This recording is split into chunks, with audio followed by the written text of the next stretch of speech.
نحمدہ ونصلی علی رسولہ الکریم۔ آج ہم سورہ مائدہ جو سورہ نمبر 5 ہے اس کو پڑھیں گے۔ سورہ مائدہ پچھلی سورہ جو ہم نے کل پڑھی سورہ نساء کی جوڑا سورہ ہے۔ میں یہ بات بالکل ابتدا میں بتا چکا ہوں کہ قرآن مجید کی 114 میں سے 108 صورتیں ہیں کہ جن کو اللہ نے موجودہ قرآن کی ترتیب میں ایسے ارینج کیا ہے کہ وہ جوڑا جوڑا ہیں، 54 جوڑوں میں تقسیم ہیں۔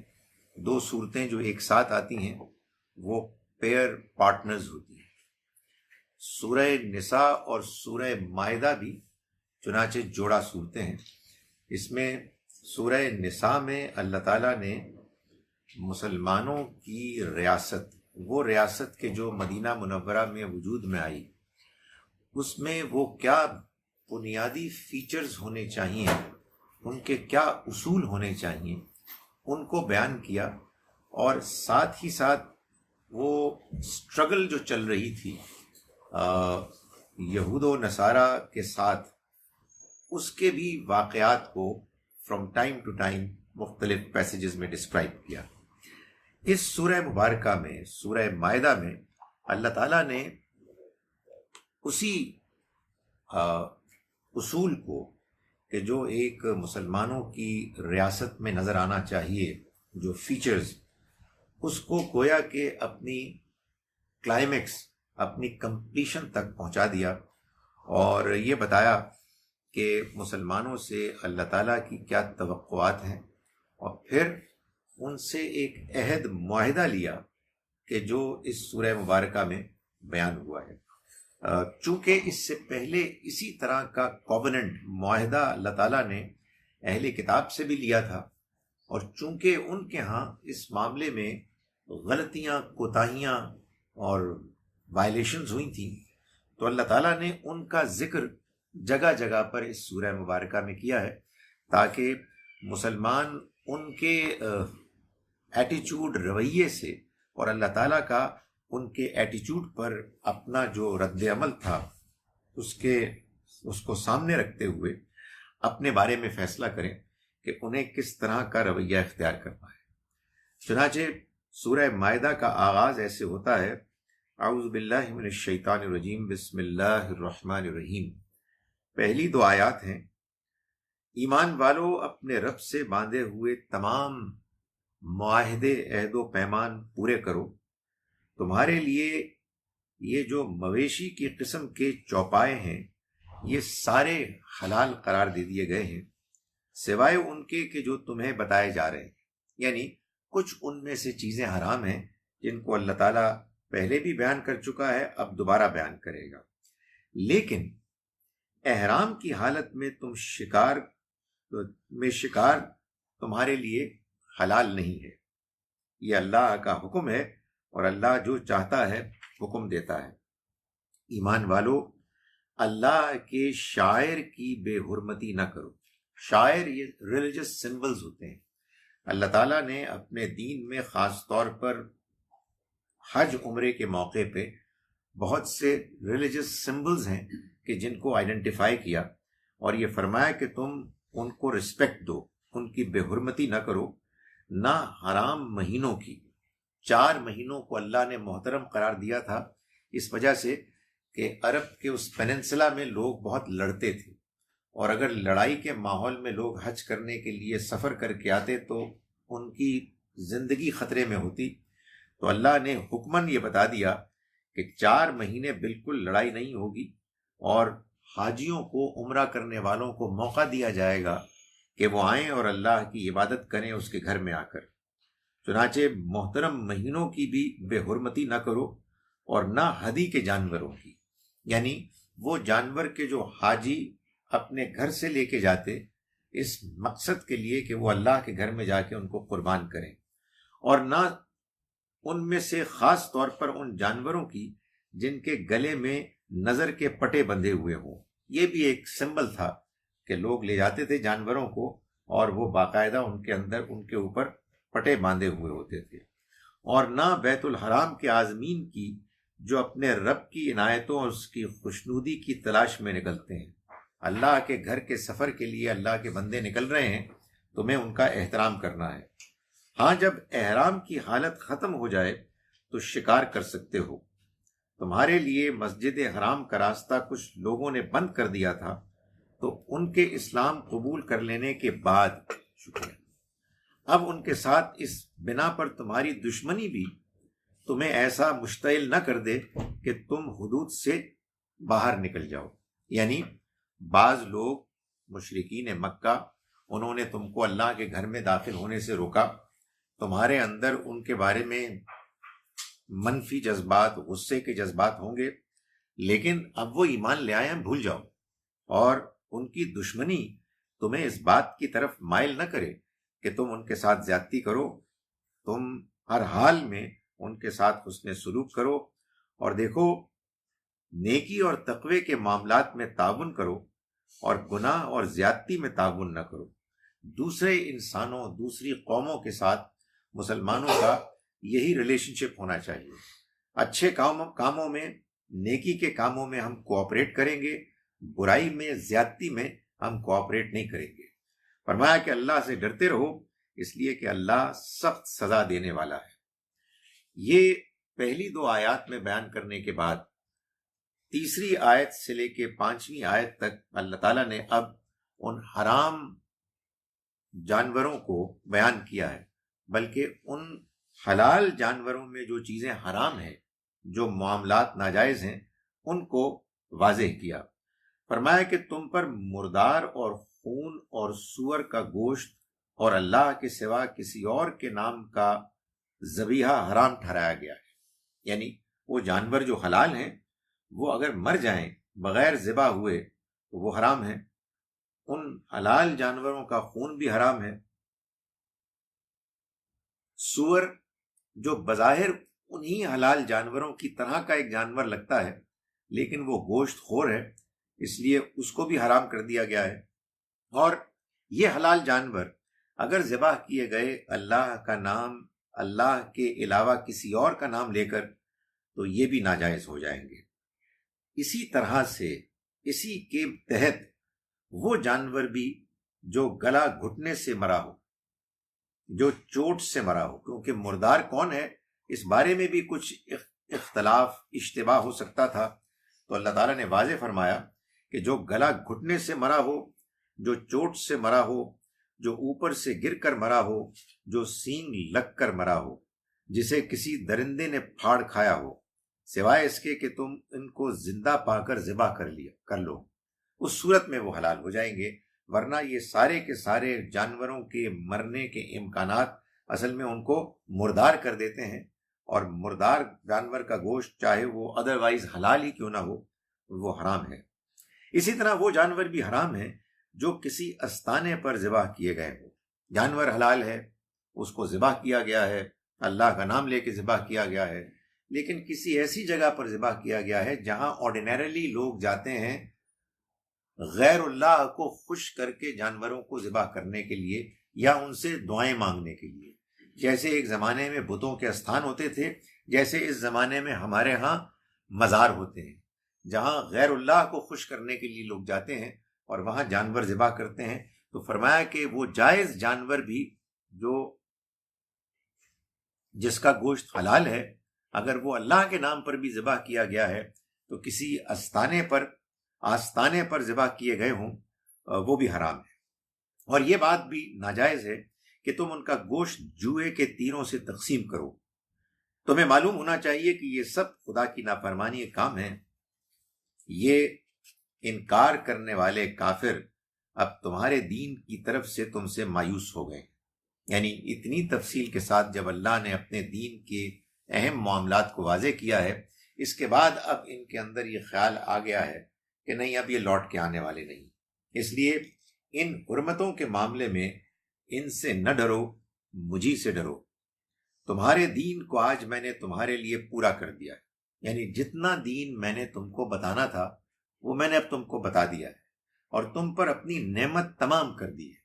نعمت تو تمہارے لیے زندگی بھی تھی، نعمت تو تمہارے لیے عقل بھی تھی، نعمت تو تمہارے لیے رشتے ناتے بھی تھے، لیکن ان سب کے ہونے کے باوجود تمہاری زندگی میں ایک کمی تھی، ایک ڈائریکشن کی کمی تھی۔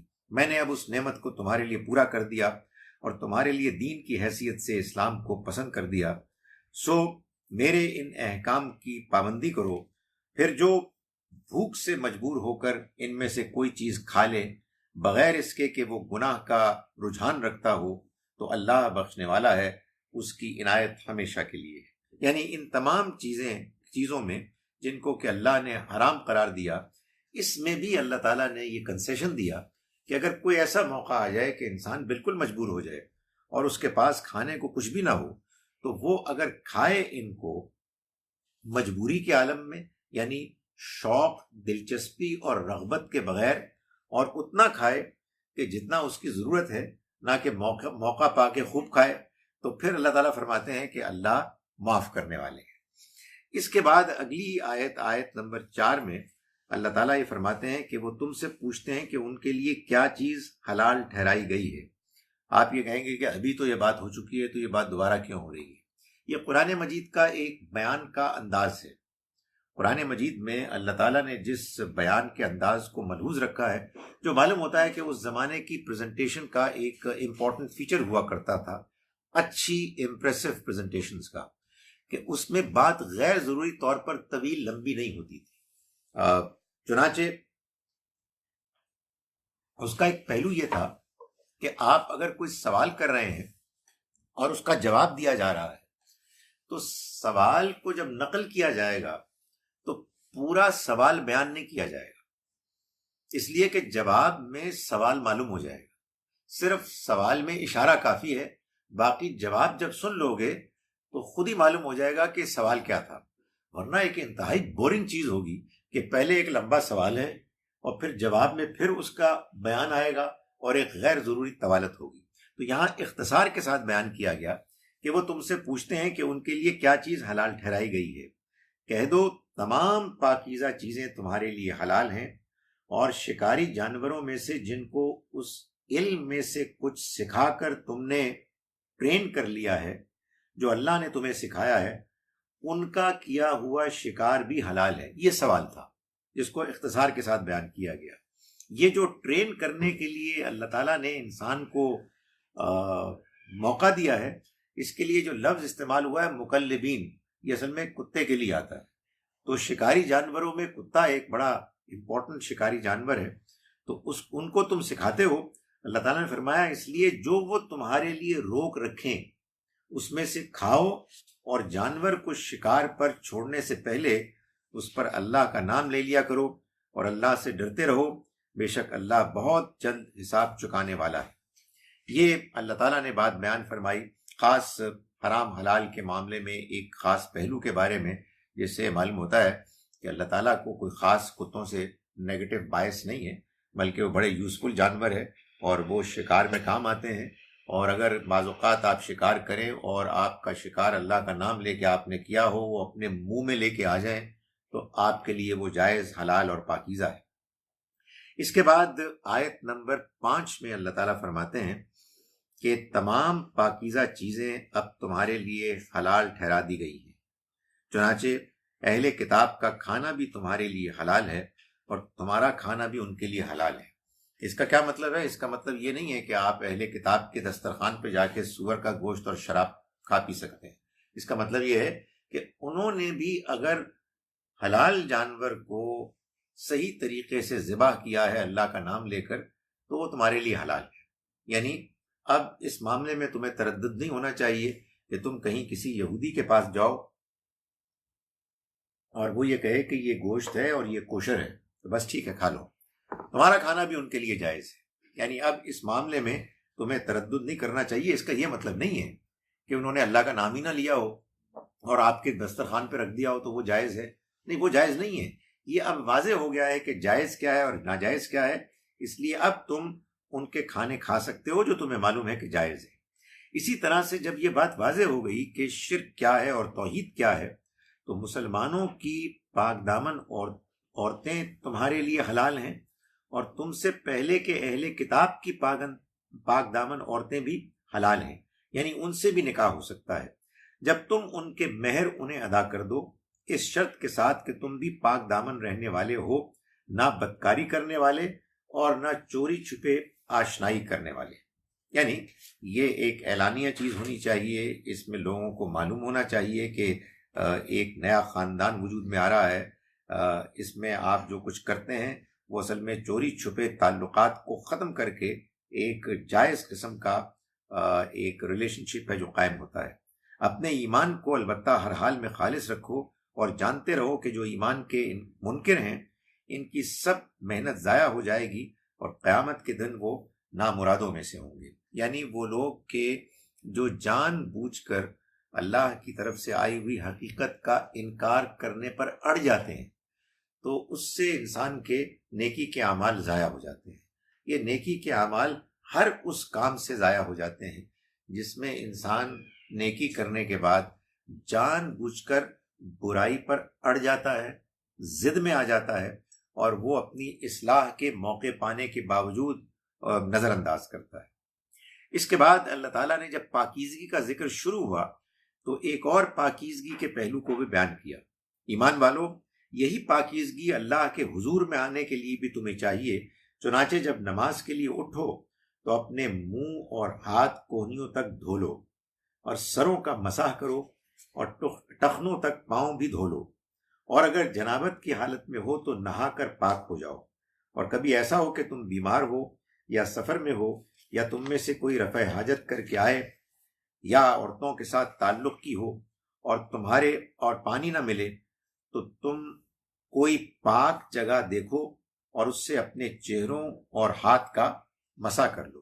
فَامْسَحُوا بِرُءُوسِكُمْ، یعنی پاک جگہ آپ نے ہاتھ لگایا اپنے چہرے پر اور اپنے ہاتھوں پر بازوؤں پر اس کو پھیر دیا۔ فرمایا کہ اللہ تم پر زندگی کو تنگ نہیں کرنا چاہتا، لیکن یہ ضرور چاہتا ہے کہ تمہیں پاکیزہ بنائے، چنانچہ اس نے تم کو وضو اور غسل کا پابند کیا ہے، اور وہ چاہتا ہے کہ اپنی نعمت تم پر تمام کرے، اس لیے جب کبھی تم مجبوری کی حالت میں ہو تو تیمم کی اجازت بھی وہ دیتا ہے تاکہ تم اس کے شکر گزار رہو۔ یعنی پاکیزگی ہونی چاہیے، جب تک پاکیزگی ظاہری شکل میں انسان کے لیے ممکن ہے، اور جہاں پانی میسر نہیں ہے یا کوئی اور مجبوری ہے تو اللہ تعالیٰ نے اس میں کنسیشنز دیے ہیں تاکہ انسان ان کنسیشنز کو اویل کرے اور اللہ کا شکر ادا کرے۔ اس کے بعد آیت نمبر 8 میں اللہ تعالیٰ کا ارشاد ہے کہ ایمان والو، یہ جو تم سے عہد کووننٹ کا تقاضا کیا گیا ہے، اللہ کے لیے کھڑے ہو جاؤ انصاف کی گواہی دیتے ہوئے، اور کسی قوم کی دشمنی تمہیں اس بات پر نہ ابھارے کہ تم انصاف نہ کرو۔ انصاف کرو، یہ تقوی سے زیادہ قریب ہے، اور اللہ سے ڈرتے رہو۔ یعنی یہ بات ہم نے پچھلی سورہ میں بھی پڑھی، جو اس کی جوڑا سورہ ہے، جس میں اللہ تعالیٰ نے اسی بات کو بیان کیا تھا آیت نمبر 135 میں، اور یہ فرمایا تھا کہ دیکھو انصاف کرنے والے بن جاؤ، اللہ کی گواہی دو، چاہے اس کے نتیجے میں تمہارے اپنے مفادات پر زد پڑے، تمہارے والدین کے مفادات پر زد پڑے، یا تمہارے ریلیٹیوز رشتہ داروں کے مفادات کمپرومائز ہوں، تمہیں ہر حال میں انصاف کی بات کرنی ہے، انصاف کا فیصلہ کرنا ہے۔ یہاں ایک دوسری بات بیان کی، انصاف کرنے کے راستے میں جو دوسری رکاوٹ ہے بڑی، اس کو بیان کر دیا کہ دیکھو کسی قوم کی دشمنی تمہیں انصاف کرنے سے نہ روکے، انصاف کرو، یہی تقوی سے قریب ترین چیز ہے۔ تقوی سے قریب ترین چیز ہونے کا مطلب یہ ہے کہ ایک آدمی متقی ہے اور انصاف نہیں کر رہا، یہ ناممکن ہے کہ نہیں ہو سکتا، چاہے اس کی شکل و صورت کیسی ہی ہو، چاہے اس کے طور طریقے آپ کو کیسے ہی امپریس کیوں نہ کر رہے ہوں، اگر وہ انصاف نہیں کرتا تو وہ اللہ کا ڈرنے والا متقی نہیں ہے۔ دوسری بات کہ انصاف سے قریب ترین یہ چیز ہے، اس کا مطلب یہ ہے تقوی سے قریب ترین چیز یہ ہے کہ آپ انصاف کریں، اس کا مطلب یہ ہے کہ تقوی آپ خود نہیں پیدا کر سکتے، آپ کہیں سے خرید کے نہیں لا سکتے، تقوی اللہ کی مہربانی سے آپ کے اندر پیدا ہوتا ہے، اور اللہ کی مہربانی سے تقوی آپ کے اندر پیدا ہوگا جب آپ انصاف کرنے والے ہوں گے۔ تو فرمایا کہ اللہ سے ڈرتے رہو اور جان لو کہ یہی چیز ہے کہ جو یعنی انصاف جو ہے یہ سب سے زیادہ قریب ہے تقوی کے۔ اس کے بعد آیات نمبر 12 اور 13۔ آیت نمبر 12 میں اللہ تعالیٰ اب بنی اسرائیل کا ذکر کرتا ہے۔ میں نے گزارش کی کہ سورہ مبارکہ میں اگرچہ کہ مسلمانوں سے خطاب ہے اور مسلمانوں سے اللہ تعالیٰ نے جو عہد لیا ہے اس کا ذکر ہے، جو عہد اس نے ان کی شریعت سے متعلق لیا ہے، لیکن یہی معاملہ پچھلے امتوں کے ساتھ بھی ہوا تو اللہ تعالیٰ نے جگہ جگہ ان کا بھی ذکر کیا۔ فرمایا کہ اللہ نے اسی طرح بنی اسرائیل سے بھی عہد لیا تھا اور اس کی نگرانی کے لیے ان میں سے 12 نقیب مقرر کیے، مانیٹرز، جو اللہ کی طرف سے طے کیے گئے، اور اللہ نے ان سے وعدہ کیا تھا کہ میں تمہارے ساتھ رہوں گا اگر تم نے نماز کا اہتمام کیا، زکوٰۃ ادا کی اور میرے رسولوں کو مانا اور ان کی مدد کی یعنی جس مشن کو وہ لے کے آئے ہیں اس مشن میں وہ شامل ہوئے اور اپنے رب کو قرض دیتے رہے، یعنی اس کے راستے میں خرچ کرتے رہے، اچھا قرض۔ تو یقین کرو کہ میں تمہاری لغزشیں، کمزوریاں تم سے دور کر دوں گا اور تمہیں ایسے باغوں میں داخل کروں گا جن کے نیچے نہریں بہتی ہوں گی۔ پھر اس عہد کے بعد بھی جو تم میں سے انکار کرنے والے ہوں گے تو انہیں جان لینا چاہیے کہ وہ سیدھے راہ سے بھٹک گئے۔ سو اپنے اس عہد کو توڑ دینے ہی کی وجہ سے ہم نے ان کے اوپر لعنت کر دی اور ان کے دل سخت کر دیے۔ یہ بات خاص طور پر اللہ تعالیٰ واضح فرما رہے ہیں کہ اللہ کی بات کو سمجھ لینے کے بعد انسان جب اس سے دور ہوتا ہے، اس سے بھاگتا ہے، تو اس کا نتیجہ اس کے دل کی کیفیت پر پڑتا ہے۔ انسان کا دل سخت ہو جاتا ہے، انسان کے اندر اللہ کی بات کو سننے اور اس کے اثر کو قبول کرنے کے امکانات کم ہو جاتے ہیں۔ وہی بات آدمی سنتا ہے کوئی اور اس پر اثر ہوتا ہے، وہی بات ایک دوسرا آدمی سنتا ہے، اس کے اوپر کوئی اثر نہیں ہوتا۔ اللہ تعالیٰ فرماتے ہیں کہ یہ اصل میں کیفیات ہیں جو اللہ کی طرف سے پیدا ہوتی ہیں، اس وجہ سے کہ بندوں کا ایٹیچیوڈ طے کرتا ہے کہ ان کو اس کی توفیق ملے گی یا نہیں ملے گی۔ فرمایا کہ پھر اس عہد و میثاق کے بعد بھی تم میں سے انکار کریں گے، وہ جان لیں کہ وہ سیدھی راہ سے بھٹک گئے۔ سو اپنے اس عہد کو توڑ دینے ہی کی وجہ سے ہم نے ان کے اوپر لعنت کر دی اور ان کے دل سخت کر دیے۔ اب ان کی حالت یہ ہے کہ یہ کلام کو اس کے موقع سے ہٹا دیتے ہیں اور جس چیز کے ذریعے سے انہیں یاد دہانی کی گئی ہے اسے بھلا بیٹھے، یعنی یہ ان کے دل اتنے سخت ہو گئے ہیں کہ جان بوجھ کر وہ اللہ کے کلام کو بدل دیتے ہیں۔ عام حالات میں آدمی اس کو سوچ بھی نہیں سکتا کہ خدا کے پیغام میں کوئی گڑبڑ کرے، لیکن انسانوں کے دل جب سخت ہو جائیں تو پھر وہ بڑے سے بڑا گناہ بھی کرنے میں کوئی اپنے اندر جھجک محسوس نہیں کرتے۔ اور یہ اسی کا نتیجہ ہے کہ آئے دن تم ان کی کسی نہ کسی خیانت کی خبر پاتے ہو۔ ان میں سے بہت تھوڑے ہیں جو ان چیزوں سے بچے ہوئے ہیں، ان سے اب تم کسی خیر کی توقع نہ کرو، اس لیے انہیں اگنور کرو اور ان کو معاف کر دو، اور یاد رکھو کہ اللہ ان لوگوں کو پسند کرتا ہے جو بہترین رویہ اختیار کرنے والے ہیں، یعنی جو لوگوں کے ساتھ اختلاف بھی ہو جائے تو اس معاملے میں بات کو بہت آگے بڑھا کر کوئی ناگوار صورتحال نہیں پیدا کرتے۔ اس کے بعد جو آگے ایک آیت میں آپ کے سامنے پڑھ رہا ہوں وہ آیت نمبر 18 ہے۔ اس میں اللہ تعالیٰ نے گویا کہ ہم ہی کو سمجھایا ہے اہل کتاب کا ذکر کر کے کہ ان کا ایٹیچیوڈ یہ تھا، دیکھو اپنے اندر یہ والا ایٹیچیوڈ پیدا نہ کرنا۔ فرمایا ان یہودیوں اور نصرانیوں کا دعویٰ ہے کہ ہم اللہ کے بیٹے اور اس کے چہیتے فیورٹس۔ یہ بیماری مذہبی لوگوں میں پیدا ہو جاتی ہے کہ ہم تمام دنیا کے انسانوں سے سب سے بہتر ہیں، خدا ہم کو چاہتا ہے، ہم اس کے بیٹے ہیں، ہم اس کے چہیتے ہیں۔ اللہ تعالیٰ نے اس کے جواب میں فرمایا کہ قل فلم یعذبکم بذنوبکم، ان سے پوچھو پھر تمہارے گناہوں پر وہ تمہیں سزا کیوں دیتا رہا ہے؟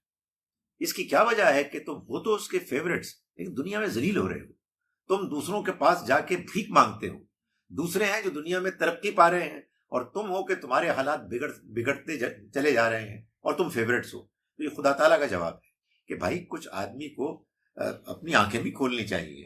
اپنے آپ کو دھوکہ دینے میں انسان اتنا آگے بڑھ جائے کہ آپ اللہ کے فیورٹس ہیں، دنیا کو اللہ چلا رہا ہے، کامیاب کوئی اور ہو رہے ہیں، ترقی کوئی اور کر رہا ہے، اور آپ اس کے فیورٹس ہیں۔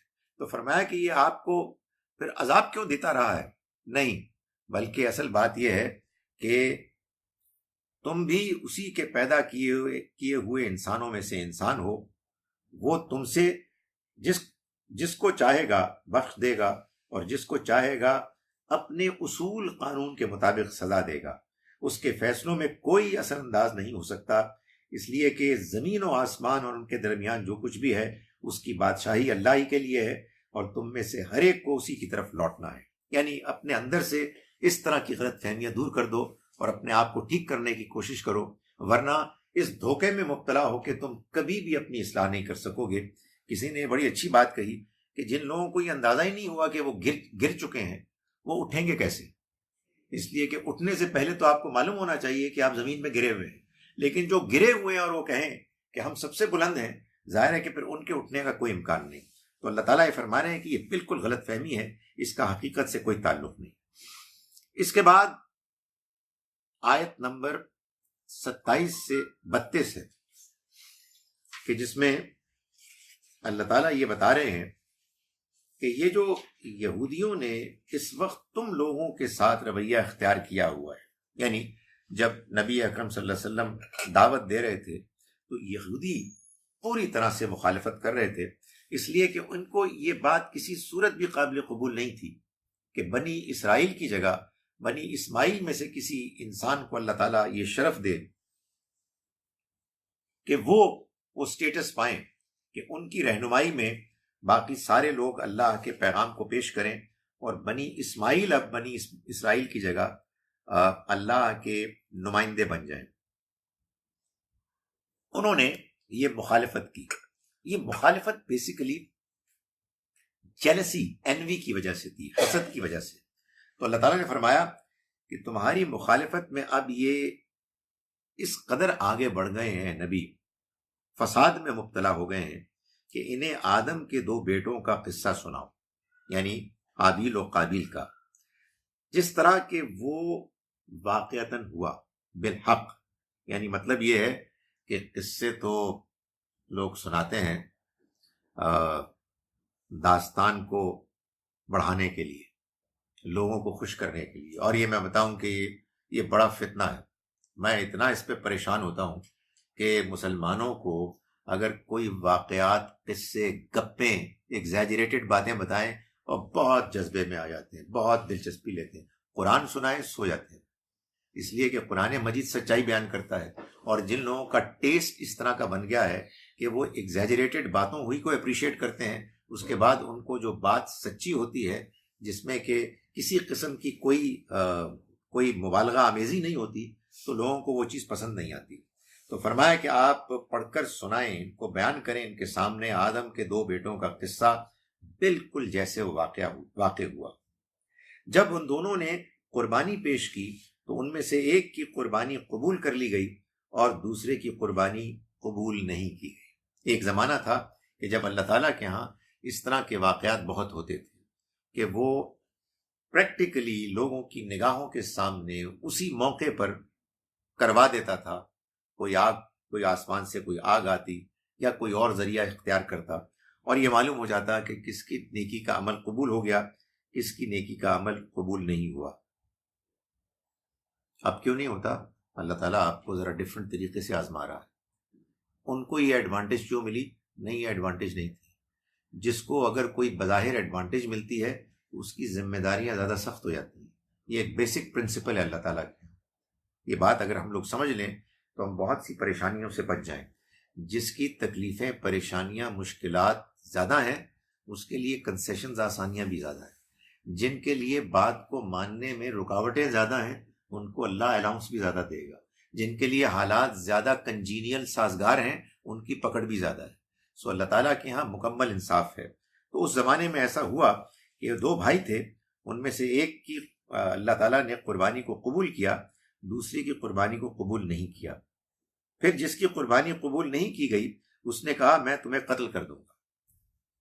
دوسرے نے جواب دیا کہ اللہ تو اپنے بندوں میں انہی کی قربانی قبول کرتا ہے جو اس سے ڈرنے والے ہیں۔ مطلب یہ کہ تمہیں سڑنے کی کیا ضرورت ہے، میری قربانی قبول ہوئی ہے میرٹ پر، تمہاری نہیں قبول ہوئی، اپنے آپ کو امپروو کرو۔ تم مجھے قتل کرنے کے لیے مجھ پر ہاتھ اٹھاؤ گے تو تم سے پہل کر کے میں تمہارے قتل کے لیے تم پر ہاتھ اٹھانے والا نہیں ہوں۔ میں اللہ رب العالمین سے ڈرتا ہوں۔ میں چاہتا ہوں کہ تم نے اگر میرے قتل کا ارادہ کر ہی لیا ہے تو اپنے اور میرے گناہ کا بار لے جاؤ اور جہنمی بن جاؤ۔ اس طرح کے ظالموں کی یہی سزا ہے۔ اس پر بھی وہ باز نہ آیا اور اس کے نفس نے بالآخر اپنے بھائی کے قتل پر اس کو آمادہ کر لیا اور اسے مار کر وہ ان لوگوں میں شامل ہو گیا جو نقصان اٹھانے والے ہیں۔ پھر اللہ نے ایک کوے کو بھیجا جو زمین کھودنے لگا تاکہ اس کو بتائے کہ وہ اپنے بھائی کی لاش کس طرح چھپائے۔ یہ دیکھ کر وہ بولا ہائے میری کمبختی، میں اس کوے جیسا بھی نہ ہو سکا کہ اپنے بھائی کی لاش ہی چھپا لیتا۔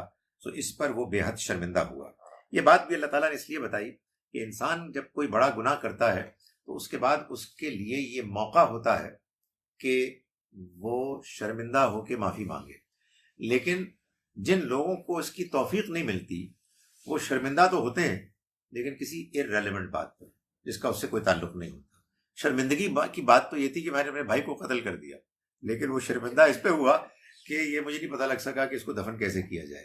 سو یہ بھی ایک بڑی بدنصیبی کی بات ہے کہ غلط کام کرنے کے بعد جو اللہ کی طرف سے ایک انسان کے اندر ایمبیرسمنٹ کا ایک جذبہ انسان کو ملتا ہے اس کو بھی وہ ضائع کر دیتا ہے۔ اس کو اللہ تعالیٰ نے بیان فرمایا اور اس کے فوراً بعد پھر اگلی ہی آیت میں اللہ تعالیٰ نے آیت 33 اور 34 میں یہ قانون بیان کیا۔ فرمایا کہ انسان کی یہی سرکشی ہے جس کی وجہ سے ہم نے موسیٰ کو شریعت دی تو اس میں بنی اسرائیل پر فرض کر دیا کہ جس نے کسی ایک انسان کو قتل کیا اس کے بغیر کہ اس نے کسی کو قتل کیا ہو یا زمین میں کوئی فساد برپا کیا ہو تو اس نے گویا تمام انسانوں کو قتل کر دیا، اور جس نے کسی ایک انسان کو زندگی بخشی اس نے گویا کہ تمام انسانوں کو زندگی بخش دی۔ یہ ان کا قانون بھی تھا، یہ ہمارا قانون بھی ہے۔ یہ ایک اللہ کی طرف سے یونیورسل پرنسپل ہے کہ کسی ایک انسان کو، مسلمان نہیں انسان، کسی ایک انسان کی جان اگر کسی نے لی ہے بغیر کسی جسٹیفیکیشن کی، اور جسٹیفیکیشن صرف دو ہی ہو سکتی ہیں، کوئی قاتل ہے اور نظام اس کے قتل کو ثابت کر دیتا ہے تو پھر نظام اس کو قتل کر دے گا، یا اس سے بھی آگے بڑھ کر کوئی زمین میں فساد مچاتا ہے تو پھر فساد مچانے والوں کو بھی یہ سزا مل سکتی ہے جس کا ذکر ابھی آگے آ رہا ہے۔ فرمایا کہ پھر یہی نہیں، اس کے ساتھ یہ بھی ایک حقیقت ہے کہ ہمارے پیغمبر ان کے پاس نہایت واضح نشانیاں لے کر آ گئے، لیکن اس کے باوجود ان میں سے بہت سے ہیں جو حدود سے آگے بڑھنے والے ہیں۔ اس کے بعد وہ قانون بیان ہوا ہے اگلی ہی آیت میں جس کا کہ پچھلی آیت میں ذکر تھا۔ اللہ تعالیٰ کا ارشاد ہے کہ انہیں یہ معلوم ہو جانا چاہیے کہ جو اللہ اور اس کے رسول سے لڑیں گے اور زمین میں فساد مچائیں گے ان کی سزا یہی ہے کہ انہیں عبرت ناک طریقے سے قتل کر دیا جائے، ان یقتلوا، یا سولی پر چڑھا دیا جائے، یا ان کے ہاتھ اور پیر بے ترتیب کاٹ دیے جائیں اور انہیں علاقہ بدر کر دیا جائے۔ یہ ان کے لیے دنیا میں رسوائی ہے اور آخرت میں ان کے لیے ایک بڑا عذاب ہے، مگر ان کے لیے نہیں جو تمہارے قابو پانے سے پہلے توبہ کر لیں، سو ان پر زیادتی نہ کرو اور اچھی طرح جان لو کہ اللہ بخشنے والا ہے، اس کی عنایت ہمیشہ کے لیے ہے۔ یہ فساد فی الارض کیا ہے؟ یہ اصل میں اس رویے کا نام ہے کہ جو ایک گروہ اختیار کر لیتا ہے جس کے برے طور طریقوں کی وجہ سے لوگوں کی جان، لوگوں کا مال، آبرو خطرے میں پڑ جاتی ہے۔ یعنی کچھ کرائمز ہیں کہ جو بس آرڈنری کرائمز ہیں، یعنی آرڈنری میں کہہ رہا ہوں اس کے مقابلے میں ایک قتل ہو گیا بہت بڑا جرم ہے، لیکن ایک ہے سیریل کلنگ، ایک جتھا ہے، ایک گروہ ہے، ایک فرد ہے جو قتل پہ قتل کیے جا رہا ہے، یہ زمین میں فساد ہے۔ ایک ہے چوری، بہت بڑا جرم ہے۔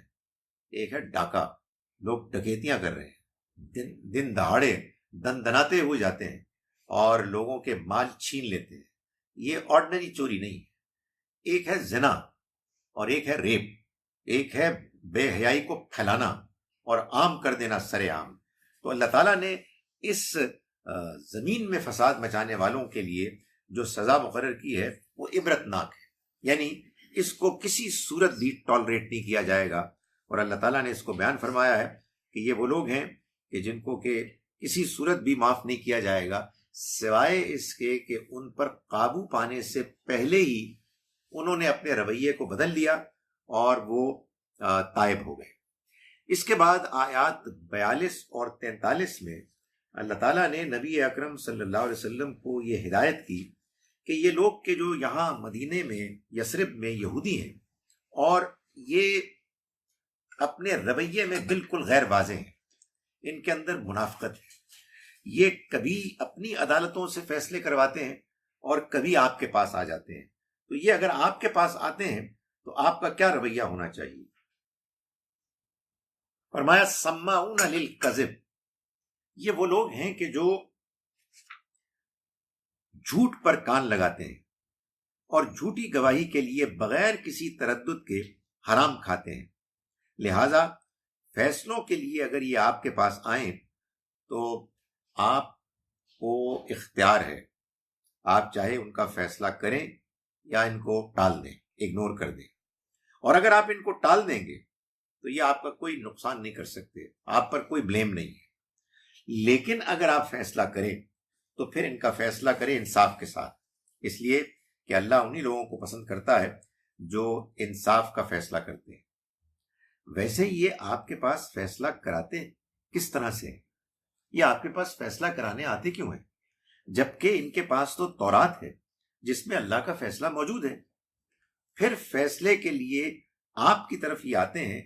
تو اس سے یہ بات بالکل واضح ہے کہ یہ ایمان لانے والے نہیں ہیں، یعنی یہ مومن نہیں ہے. قرآن مجید نے اس آیہ مبارکہ میں یہ بتایا ہے کہ یہودی کے جو اللہ کی کتاب تورات کو ماننے کے باوجود وہ پیغمبر صلی اللہ علیہ وسلم کے پاس آتے اور فیصلہ کرواتے جبکہ ان کو ابھی انہوں نے بحیثیت پیغمبر نہیں مانا. اللہ تعالیٰ یہ فرما رہے ہیں کہ یہ کیا عجیب معاملہ ہے، جس کتاب کو تم اللہ کی کتاب مانتے ہو اس کو چھوڑ کر تم ایک ایسے اللہ کے بندے کے پاس آ رہے ہو جن کو تم نے ابھی بحیثیت پیغمبر ایکنالج نہیں کیا. جو لوگ ہیں پیغمبر ان یہودیوں میں سے آپ کے پاس اپنی کتاب کو چھوڑ کر فیصلہ کروانے کے لیے آتے ہیں، یہ مومن نہیں ہے. اس سے معلوم ہوا کہ اللہ تعالیٰ کے ہاں مومن کی ڈیفینیشن یہ ہے کہ جب آپ کے سامنے کوئی حقیقت، کوئی سچائی آتی ہے اور آپ اس کو مانتے ہیں تو پھر آپ اس کے مطابق اپنا رویہ اختیار کریں. ابھی ایک بات آپ کو سمجھ ہی نہیں آئی ہے، ابھی وہ بات آپ کے پاس اس طرح سے پہنچی نہیں ہے تو آپ کو اس بارے میں بلیم نہیں کیا جائے گا. یعنی یہاں اللہ تعالیٰ ان لوگوں کو اس وجہ سے بلیم نہیں کر رہے کہ یہ یہودی کیوں ہیں، بلکہ اس وجہ سے بلیم کر رہے ہیں کہ یہ یہودی ہونے کے باوجود ہمارے پیغمبر، آخری پیغمبر کے پاس کیوں آ رہے ہیں جبکہ ان کو تو یہ مانتے ہی نہیں. سو اللہ تعالیٰ اپنے لوگوں کے اوپر جو الزام ہوتے ہیں وہ میرٹ کی بنیاد پر ہوتے ہیں کہ جو انسان کسی چیز کو مانتا جانتا ہے اور پھر اس کے ساتھ گریز کا، اگنور کرنے کا رویہ اختیار کرتا ہے، یہ وہ چیز ہے کہ جو اللہ کے ہاں کنڈیمنیبل ہے. اس کے بعد اللہ تعالیٰ نے انہی یہودیوں کو پس منظر میں رکھ کر بیان کیا آیات نمبر 44 سے لے کے 47 تک کہ بار بار یہ بتایا کہ انا انزلنا التوراۃ فیہا ھدی و نور، ہم نے تورات نازل کی جس میں ہدایت بھی تھی اور روشنی بھی تھی. یہ بتایا کہ اس تورات ہی کے ذریعے سے پہلے پیغمبروں نے اور اللہ والوں نے اللہ کے مرضی کے مطابق لوگوں کو فیصلے سنائے اور اللہ نے ہدایت دی کہ دیکھو لوگوں سے مت ڈرو بلکہ مجھی سے ڈرو اور میری آیات کو تھوڑی قیمت کے بدلے مت بیچو، مت کمپرومائز کرو. اور یہ واضح کیا کہ جو اللہ کے اتارے ہوئے فیصلے کے مطابق فیصلے نہیں کرتا، جو اللہ کے اتاری ہوئی آیات کے مطابق فیصلے نہیں کرتا، یہی لوگ کافر ہیں. اسی کو آگے جا کے اللہ تعالیٰ نے پھر دوبارہ بیان کیا کہ وہ لوگ کہ جو اللہ کے بتائے ہوئے حکم کے مطابق فیصلہ نہیں کرتے وہی فاسق ہیں، وہی ظالم ہیں۔ یعنی اللہ کا پیغام آ گیا ہے، لوگوں نے اس کو سمجھ لیا ہے، لوگوں نے اس کو مان لیا ہے، اور یہ لوگ اس کو ماننے کے باوجود اس کا انکار کر رہے ہیں۔ یہی لوگ ہیں کہ جو اصل میں اللہ تعالیٰ کے ہاں مجرم ہیں۔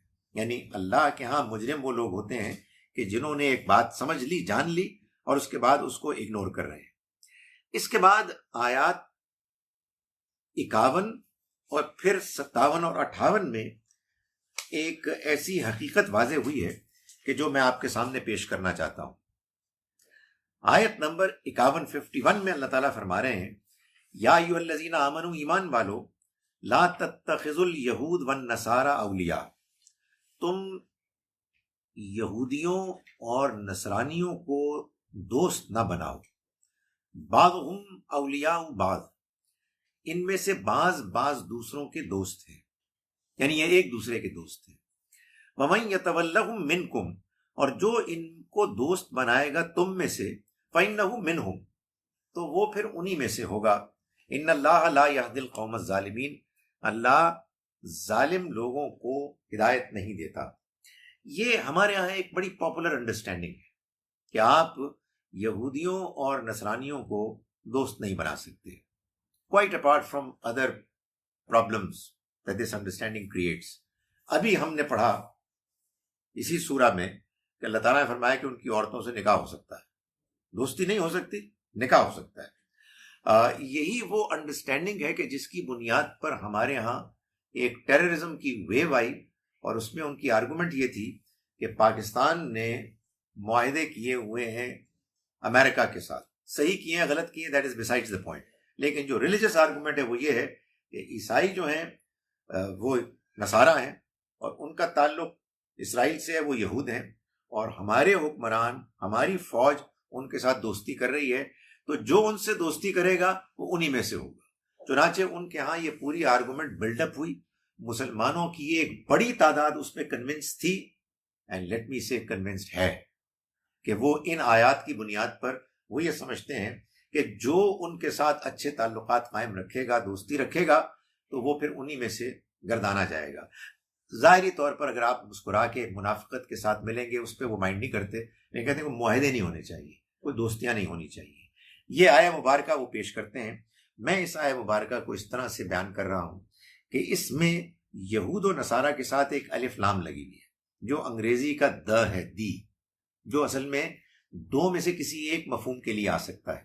یا اس کا مطلب یہ ہے کہ دنیا جہان کے جتنے یہودی اور نصرانی ہیں، فرام بگننگ ٹل اینڈ، از اول تا آخر، ان میں سے کسی سے دوستی نہیں ہو سکتی۔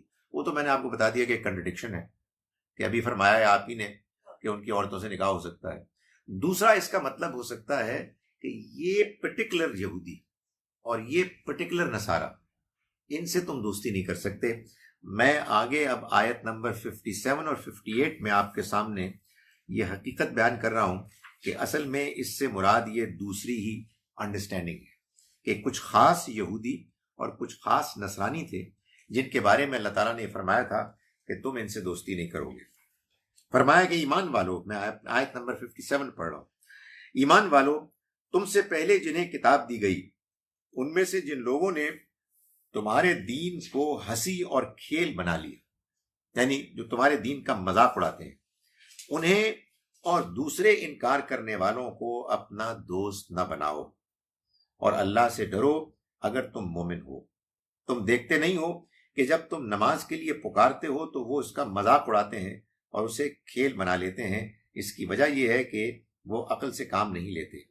سو اللہ تعالیٰ نے یہ واضح کر دیا کہ اصل میں جو مسئلہ ہے وہ یہ ہے کہ جو دین کا مذاق اڑائے گا ہم اس سے دوستی نہیں کریں گے، چاہے وہ نام نہاد مسلمان ہی کیوں نہ، اور جو دین کی رسپیکٹ کرے گا اس سے دوستی نہ کرنے کی کوئی وجہ نہیں ہے، اس سے اللہ تعالیٰ کو روکنے کا کہیں اس نے حکم نہیں دیا۔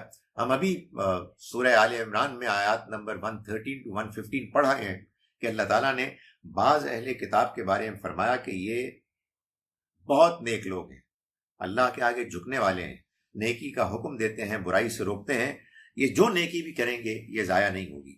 اللہ کی کتاب میں کوئی کنٹرڈکشن نہیں ہے۔ ہمارے ہاں بعض لوگ بعض معاملات میں ون سائیڈڈ ہو کے جوش میں آ جاتے ہیں اور اس کا خیال بھی نہیں رکھتے کہ جو رویہ وہ اختیار کر رہے ہیں وہ اصل میں ان کی کتاب کو ایک مجموعہ تضادات کنٹرڈکشنز بنا رہا ہے. تو قرآن مجید اس بارے میں بالکل واضح ہے. آگے ہم دیکھتے ہیں آیات نمبر 66 آنورڈز. اللہ تعالیٰ نے انہی اہل کتاب کو کے بارے میں یہ فرمایا کہ وَلَوْ أَنَّ أَهْلَ الْكِتَابِ آمَنُوا، اگر یہ اہل کتاب واقعی ایمان لے آتے اور تقوی اختیار کرتے تو ہم ان سے ان کی برائیاں دور کر دیتے اور ہم ان کو داخل کرتے نعمت کے باغات میں. اور اگر یہ تورات اور انجیل اور جو کچھ ان کے اوپر اترا ان کے رب کی طرف سے اس کو اختیار کرتے تو اپنے سروں کے اوپر سے بھی کھاتے اور اپنے پیروں کے نیچے سے بھی کھاتے. یہ خدا تعالیٰ کا وعدہ ہے ان لوگوں سے کہ جو اس کے دین کو اختیار کرتے ہیں ایٹ دی کلیکٹیو لیول، کہ اگر وہ as a group, as a nation, as a society Allah کے پیغام کو اڈاپٹ کریں گے تو اللہ تعالیٰ ان کو معاشی آسودگی دے گا، ان کی معیشت میں، ان کے حالات میں بہتری دے گا.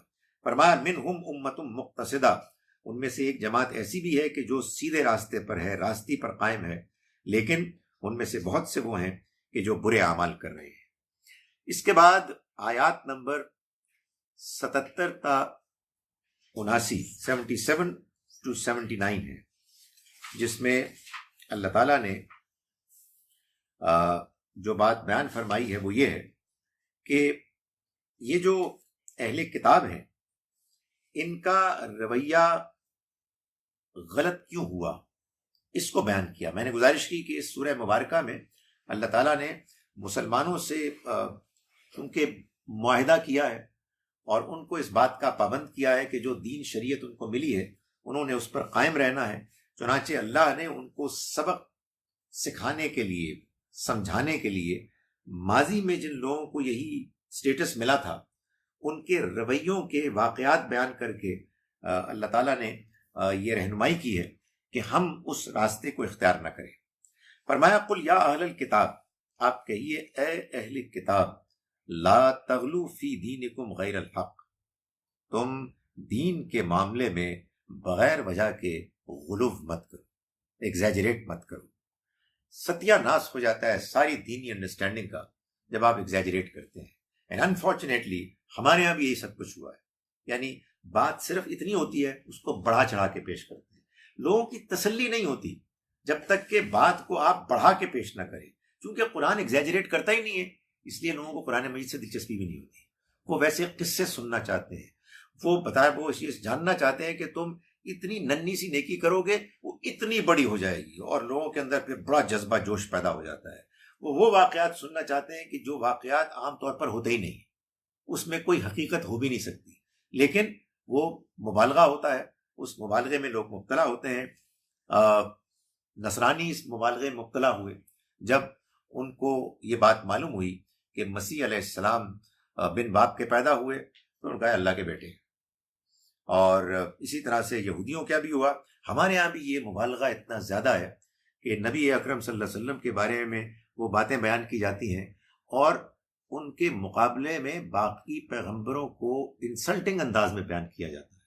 یعنی باقاعدہ یہ بتایا جاتا ہے کہ قیامت کے روز سب کہیں گے جی نفسی نفسی، میں تو اپنی ذاتی میں محدود رہوں گا، مجھے کسی اور کی پرواہ نہیں ہے. اور نبی صلی اللہ علیہ وسلم فرمائیں گے امتی امتی، اور پھر لوگ کہتے ہیں کہ کمال ہو گئے جی، ہماری تو ایسی بخشش ہو جائے گی. ظاہر ہے کہ جب کوئی اتنے زبردست پیغمبر کی امتی ہوں انہیں نیکی کا کام کرنے کی ضرورت کیا ہے؟ ان کے لیے تو گارنٹیڈ وہاں ایک پہلے سے اللہ تعالیٰ کی طرف سے سب انتظام ہے. یہ کیا ہے؟ یہ قرآن سے دوری ہے. قرآن مجید اس بارے میں بالکل کلیئر ہے کہ خدا تعالیٰ ہر حال میں ہر انسان کے ساتھ، ہر قوم کے ساتھ یکساں ایک سا سلوک کرے گا. یہ بات لوگ سننا نہیں چاہتے. This is what people don't want to understand. تو قرآن مجید نے یہاں پھر اہل کتاب کو خطاب کیا اور ہم مسلمانوں کو سنایا کہ اے اہل کتاب، اپنے دین کے معاملے میں بغیر وجہ کے ایگزیجریٹ مت کرو. ولا تتبعوا اہواء قوم، اور مت تم پیروی کرو اس قوم کی خواہشات کی کہ جو بھٹک گئے اس سے پہلے اور انہوں نے بھٹکایا بہت سوں کو اور وہ بھٹک گئے سیدھے راستے سے. بنی اسرائیل میں سے جن لوگوں نے اس سے پہلے کفر کیا ان پر داؤد کی زبان اور عیسیٰ ابن مریم کی زبان سے لعنت کی گئی، اس لیے کہ انہوں نے اللہ کی نافرمانی کی اور بندوں کے معاملے میں وہ اللہ کی مقرر کردہ حدود سے آگے بڑھ گئے۔ وہ جن برائیوں کا ارتکاب کرتے ان سے ایک دوسرے کو نہیں روکتے، یعنی لوگ کرتے برائی، آپ نے برائی کی، مجھے کیا پرواہ ہے کہ میں آپ کو روکوں، میں نے برائی کی، آپ میرے سے تعلقات نہیں خراب کرنا چاہتے، سب اپنے اپنے کام کریں اور اچھے تعلقات رکھیں، زندگی اچھی گزاریں، خواہ خواہ بلیم لینے کی کیا ضرورت ہے۔ یہ رویہ پیدا ہو گیا، جس کے نتیجے میں ہوا کیا کہ برائی شروع ہوئی اور اس نے پورے معاشرے کو لپیٹ میں لے لیا۔ تو فرمایا یہ ان کے ساتھ ہوا، ان میں سے ایک دوسرے کو نہیں روکتے، نہایت برا طرز عمل تھا جو انہوں نے اختیار کر لیا تھا۔ اس وقت بھی تم ان میں سے بہت سے لوگوں کو دیکھتے ہو کہ وہ انکار کرنے والوں کو اپنا دوست بناتے ہیں۔ انہیں معلوم ہے کہ یہ قرآن اور یہ قرآن لانے والے پیغمبر اللہ کی طرف سے آئے ہیں، لیکن ان کو چھوڑ کر وہ ان کی طرف بڑھ رہے ہیں کہ جو ان کا انکار کرنے والے مشرک ہیں۔ فرمایا نہایت برا طریقہ ہے جو انہوں نے اختیار کیا ہے، جو اپنے لیے آگے بھیجا ہے، یہی کہ ان پر اللہ کا غضب ہوا اور وہ ہمیشہ عذاب میں رہنے والے ہیں۔ اگر یہ واقعی اللہ اور اس کے پیغمبر اور اس چیز کو ماننے والے ہوتے جو اللہ کے پیغمبر پر نازل ہوئی تو کبھی ان انکار کرنے والوں کو اپنا دوست نہ بناتے، مگر ان میں سے زیادہ تر نافرمان ہو چکے ہیں۔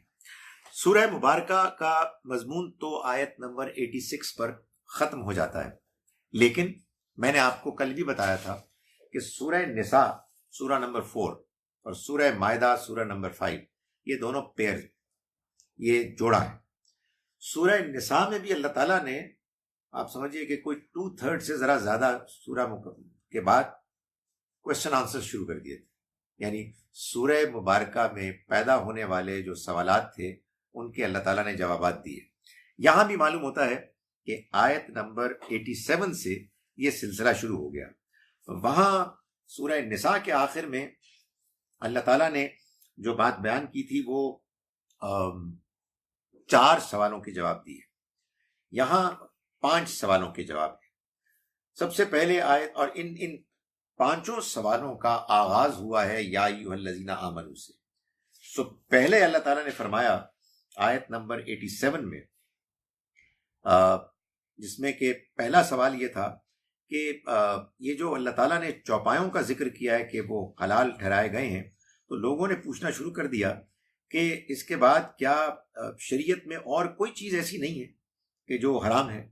تو فرمایا کہ ایمان والو، جو پاکیزہ چیزیں اللہ نے تمہارے لیے جائز کی ہیں انہیں حرام نہ ٹھہراؤ اور نہ حدود سے آگے بڑھو۔ اللہ حدود سے آگے بڑھنے والوں کو پسند نہیں کرتا۔ جو حلال اور طیب چیزیں اللہ نے تمہیں بخشی ہیں انہیں کھاؤ پیو اور اپنے اس اللہ سے ڈرو جس پر تم ایمان لائے ہو۔ تم میں سے بعض لوگ کسی چیز کو اپنے اوپر حرام کر لینے کی قسم کھا بیٹھتے ہیں، تو یہ جان لو کہ اللہ تمہاری ان قسموں پر کوئی مواخذہ نہ کرے گا جو تم بے ارادہ کھا لیتے ہو، لیکن جو قسمیں تم دل کے پختہ ارادے سے کھاتے ہو ان پر ضرور وہ مواخذہ کرے گا۔ سو اللہ تعالیٰ نے اس میں ان پر یہ واضح کیا ہے کہ تم کو اللہ کی طرف سے جو چیزیں بتا دی گئی ہیں بس تمہیں ان کے بارے میں اپنے آپ کو قائم رکھنا ہے۔ باقی رہی یہ بات کہ اگر کسی نے کوئی قسم کھا لی ہے تو اس قسم کو وہ توڑے گا، نہ کہ اس کے نتیجے میں اللہ کی کوئی حلال کردہ چیز ناجائز ہو جائے گی۔ اس کے بعد دوسرے سوال کا جواب شروع ہوا ہے آیت نمبر 90 سے، جس میں کہ یہ سوال کیا گیا کہ اگر اللہ نے یہ بات واضح کر دی ہے کہ حلال کیا ہے حرام کیا ہے، تو پھر یہ کیا معاملہ ہے کہ یہ جو اللہ نے شراب اور جوئے کے معاملے میں کچھ باتیں بیان کی لیکن کوئی بات آخری حد کو کلیریفائی نہیں کی۔ فرمایا کہ ایمان والو، یہ شراب اور جوا اور تھان، یعنی یہ استھان، یہ جو بتوں کے جگہیں ہوتی تھیں وہاں عبادت گاہیں، اور قسمت کے تیر، یہ سب گندے شیطانی کام ہیں، سو ان سے بچو تاکہ تم فلاح پاؤ۔ شیطان تو یہی چاہتا ہے کہ تمہیں شراب اور جوئے میں لگا کر تمہارے درمیان دشمنی اور بغض ڈال دے اور تمہیں اللہ کی یاد سے، نماز سے روک دے۔ پھر کیا ان چیزوں سے تم اب بھی باز نہیں آؤ گے؟ اس کے بعد تیسرے سوال کا جواب اللہ تعالیٰ نے دیا آیت نمبر 94 میں، 94 میں، جس میں کہ شروع میں بات ہوئی تھی اس بارے میں کہ وہ لوگ کہ جو احرام کی حالت میں ہوتے ہیں تو احرام کی حالت میں ہونے کے نتیجے میں ان کے لیے شکار کرنا ناجائز قرار دے دیا ہے۔ لیکن اس میں کچھ مزید سوالات تھے کہ جن کو اللہ تعالیٰ نے ٹیک اپ کیا اور فرمایا کہ ایمان والو، اللہ کسی ایسے شکار کے ذریعے سے تمہیں آزمائش میں ڈالے گا جو تمہارے ہاتھوں اور نیزوں کی زد میں ہوگا، تاکہ اللہ دیکھ لے کہ تم میں سے کون بغیر دیکھے اس سے ڈرتا ہے اور کون نہیں ڈرتا۔ یعنی مطلب یہ ہے کہ یہ اللہ کی طرف سے جو آزمائش ہے یہ اصل میں اس مقصد کے لیے ہے کہ جب آپ احرام کی حالت میں ہوں تو آپ ان ٹیمپٹیشنز سے اپنے آپ کو روکیں کہ جن سے رکنا ہی اصل میں اللہ سے ڈرنا، اللہ کا تقوی اختیار کرنا ہے۔ یہی ظاہر ہے کہ تربیت ہے کہ جو ہم کو دی گئی ہے روزے کی حالت میں بھی، اور یہی تربیت ہے کہ جو اللہ تعالیٰ نے بعض صورتوں میں بعض لوگوں کے لیے احرام کی حالت میں طے کی کہ ان کو شکار کرنا ان کے لیے ناجائز کر دیا، اور ان کے لیے ان کی بھوک پیاس کے ہوتے ہوئے شکار ان کے قریب آ جاتا، وہ اس کو کر سکتے لیکن اللہ کے فیصلے کی وجہ سے وہ رک جاتے۔ اسی طرح سے ایک سوال کا جواب ہے آیت نمبر 101 میں، جس میں اللہ تعالیٰ یہ فرما رہے ہیں کہ ایمان والو ایسی باتیں نہ پوچھا کرو جو اگر ظاہر کر دی جائیں تو تم پر وہ بوجھ بنے گی، اور ایسے وقت میں کہ جب قرآن نازل ہو رہا ہے تم انہیں پوچھو گے تو وہ تم پر ظاہر کر دی جائیں گی۔ اس وقت تو یہ چیزیں اللہ نے معاف کر دی، اور اللہ بخشنے والا ہے اور وہ بڑا بردبار ہے۔ یعنی مطلب یہ ہے کہ جب قرآن مجید نازل ہو رہا ہو تو قرآن کے نزول کے زمانے میں جبکہ اللہ اپنے احکام کو بیان کر رہا ہے، کوئی ایسے سوال کرنا کہ جس میں آپ شریعت کے بیان میں اضافہ کر دیں، اللہ تعالیٰ نہیں چاہتے کہ ایسا ہو۔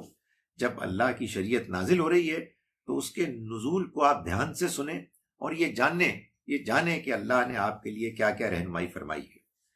آخر میں آیت نمبر 106 میں اللہ تعالیٰ نے ایک اور بات کی وضاحت کی ہے جس کا تعلق گواہی سے ہے۔ فرمایا کہ ایمان والو، تم میں سے کسی کی موت کا وقت آ جائے اور وہ وصیت کر رہا ہو تو اس کے لیے گواہی اس طرح ہوگی کہ تم میں سے 2 آدمی گواہ بنائے جائیں گے جو ثقہ ہوں گے، یا اگر تم سفر میں ہو اور وہاں موت آ پہنچے تو تمہارے غیروں میں سے 2 گواہ لے لیے جائیں گے۔ یہ اللہ تعالیٰ نے مزید وضاحت فرمائی ہے گواہی کے معاملے میں کہ جو اس نے اس سورہ مبارکہ کے اندر کچھ ہدایات دی تھی اس میں سے کچھ معاملات تھے کہ جو غیر واضح رہ گئے تھے۔ گواہی کا جب ذکر آیا تو بالکل آخر میں اللہ تعالیٰ نے یہ بھی بتایا کہ یہ جو گواہی دنیا میں ہم دیتے ہیں، قیامت کے روز اللہ تعالیٰ ایک بڑی گواہی ہے کہ جو لوگوں کے معاملے میں اپنے پیغمبروں کے ذریعے سے لے گا۔ اس میں ایک مثال کے طور پر اللہ تعالیٰ نے یہ بتایا کہ ایک گواہی وہ بھی ہوگی کہ جو مسیح علیہ السلام سے لی جائے گی، اس لیے کہ مسیح علیہ السلام کے ماننے والوں نے اس دنیا میں ایک بڑے پیمانے پر ان کے نام کے ساتھ ایک ایسا دین عام کر دیا کہ جس کا کوئی تعلق اللہ کے دین سے نہیں ہے۔ تو فرمایا کہ وَإِذْ قَالَ اللَّهُ، اور یاد کرو اس قیامت کے دن کو کہ جب اللہ کہے گا یا عیسی ابن مریم، اے عیسیٰ مریم کے بیٹے، انت قلت للناس، کیا تم نے لوگوں کو کہا تھا اتخذونی و امی الہین، کہ تم مجھ کو اور میری ماں کو معبود بناؤ، من دون اللہ، اللہ کے سوا۔ قال سبحانک، وہ کہیں گے کہ تو پاک ہے ہر عیب سے، ما یکون لی ان اقول ما لیس لی بحق، مجھے کوئی اختیار نہیں تھا، میری کوئی مجال نہیں تھی کہ میں کوئی بات کہتا تیرے بارے میں سوائے حق کے۔ ان قلتہ فقد علمتا، جو کچھ میں نے کہا اس کو تو خوب جانتا ہے۔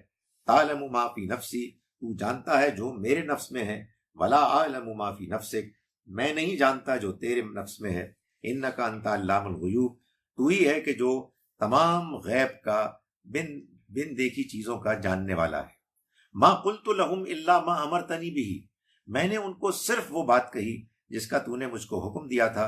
ان اعبدوا اللہ ربی و ربکم، کہ تم عبادت کرو اللہ کی جو میرا بھی رب ہے اور تمہارا بھی رب ہے. وَكُنْتُ عَلَيْهِمْ شَهِيدًا مَا دُمْتُ فِيهِمْ، اور میں ان پر گواہ رہا جب تک میں ان میں رہا.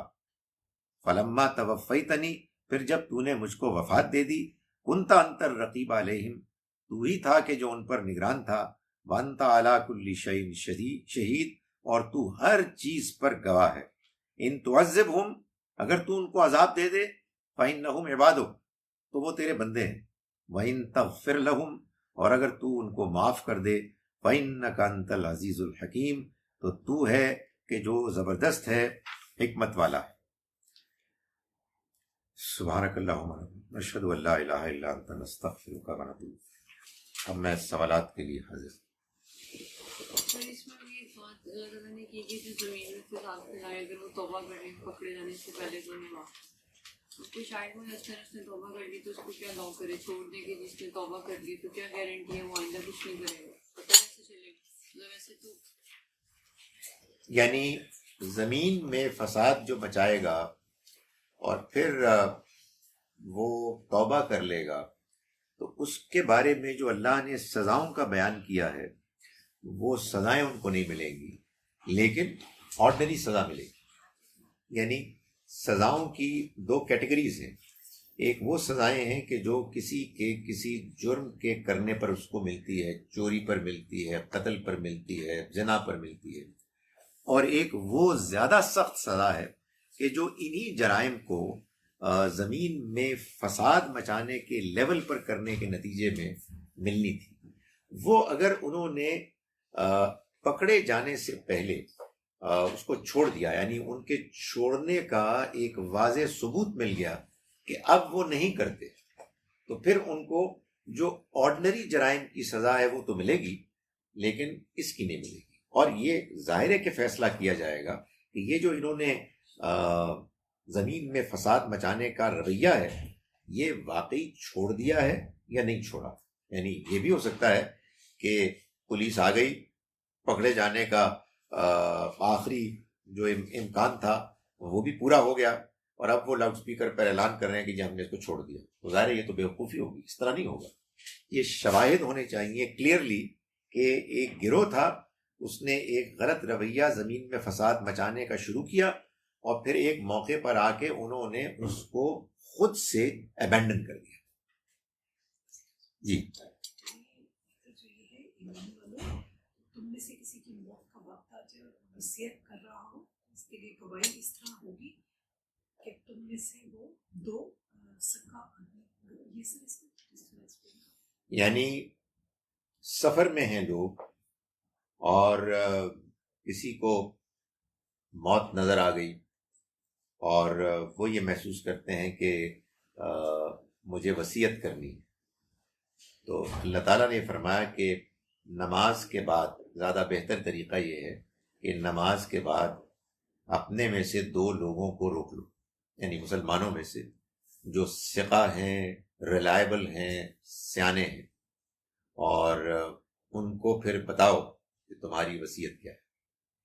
جو اہل کتاب سے نکاح کی بات ہوئی ہے جی، ان کا اسلام لانا ضروری ہے. نمبر ایک سوال کا ایک حصہ ہے. نمبر 2، جب آپ کی اہل کتاب سے نکاح ہو جاتا ہے تو آٹومیٹکلی آپ کی ایک رشتے داری قائم ہو جاتی ہے، تو جبکہ وہیں پہ پھر ایک حکم ہے کہ ان سے دوستی مت کرو.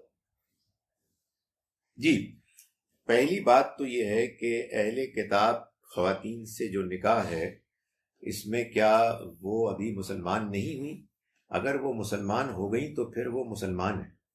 پھر ان کو اہل کتاب کہنا ان کو ایک غلط نام سے پکارنا. نہیں، ان کے لیے کیا ضروری اہل کتاب جو خواتین ان کے لیے اسلام قبول کرنا ضروری ہے؟ میں پھر گزارش کرتا ہوں کہ وہ اگر اسلام قبول کر لیں گی تو اہل کتاب رہی نہیں، پھر تو یہ بات بیان کرنے کی ضرورت ہی کوئی نہیں. یعنی جب وہ نکاح سے پہلے مسلمان ہو گئی تو پھر تو اہل کتاب ہے ہی نہیں. دوسری بات یہ ہے کہ میں نے اس بات کو بیان کرنے کی کوشش کی کہ یہ انڈرسٹینڈنگ کہ آپ یہود و نصارہ سے دوستی نہیں کر سکتے، یہ قرآن کہہ ہی نہیں رہا ہے. قرآن مجید نے ایک خاص موقع پر کچھ یہودیوں اور کچھ نصرانیوں کے بارے میں کہا کہ یہ تمہارے دین کا مذاق اڑاتے ہیں، چنانچہ تم ان کو دوست نہ بناؤ. اللہ نے نکاح کی اجازت دیتے ہوئے بھی ظاہر ہے کہ اس بات کو بیان کر دیا کہ یہ سب کے معاملے میں نہیں ہے. یعنی وہی عورت کے جو آپ کے دین کا مذاق اڑا رہی ہے لیکن چونکہ اہل کتاب کی عورتوں میں سے اس سے نکاح ہو سکتا ہے، سوال ہی نہیں پیدا. یہ تو قرآن مجید میں کنٹرڈکشن ہوگی. اسی طرح سے میں نے گزارش کی کہ یہ تو اصل میں اللہ تعالیٰ نے ایک کیٹیگری بیان کی ہے. کوئی بھی بندہ آپ کے دین کا مذاق اڑا رہا ہوگا تو آپ کی اس سے دوستی کیسے ہو سکتی ہے؟ لیکن جو اہل کتاب آپ کے دین کی کا احترام کرتے ہیں، جو خود بھی نیک لوگ ہیں، آپ ان سے بات چیت کر سکتے ہیں، تو ان سے دوستی نہ کرنے کا کیا مطلب ہے؟ آپ کو اللہ نے یہ پیغام دیا ہے کہ جو آپ کے پاس پیغام ہے وہ دوسروں کو بھی پہنچائیں، ان کو بھی اللہ کے دین سے آگاہ کریں. اگر آپ کے ان کے تعلقات ہی نہیں ہو سکتے تو پھر آگاہ کس کو کریں گے؟ سر یہ جو کانسیپٹ ہے کہ آپ فرینڈس نہیں بنا سکتے، یہ جنرلائز تو نہیں ہم کر سکتے، کیونکہ I happen to live in America when 9/11 happened and most of my friends were Jewish and Christians. تو ان کے ساتھ جب تک ہم ڈائلاگ نہیں کرتے تھے تو وہ تو مسلمانوں کو ٹیررسٹ اور اتنی بری بری باتیں کہتے تھے، آؤٹ آف کانٹیکسٹ قرآن کو کوٹ کرتے تھے. تو یہ تو بہت ضروری تھا انگیج کرنا، ان کے ساتھ دوستی کرنا. جی ہر جنرلائز نہیں کر سکتے. میرے آپ لوگوں کے سوالات سے مجھے لگتا ہے کہ یہ بات کہ غیر ان سے دوستی نہیں ہو سکتی اتنی غالب ہے آپ کے اوپر کہ میں ابھی بات نہیں پہنچا سکا آپ کو کہ یہ بات غلط ہے.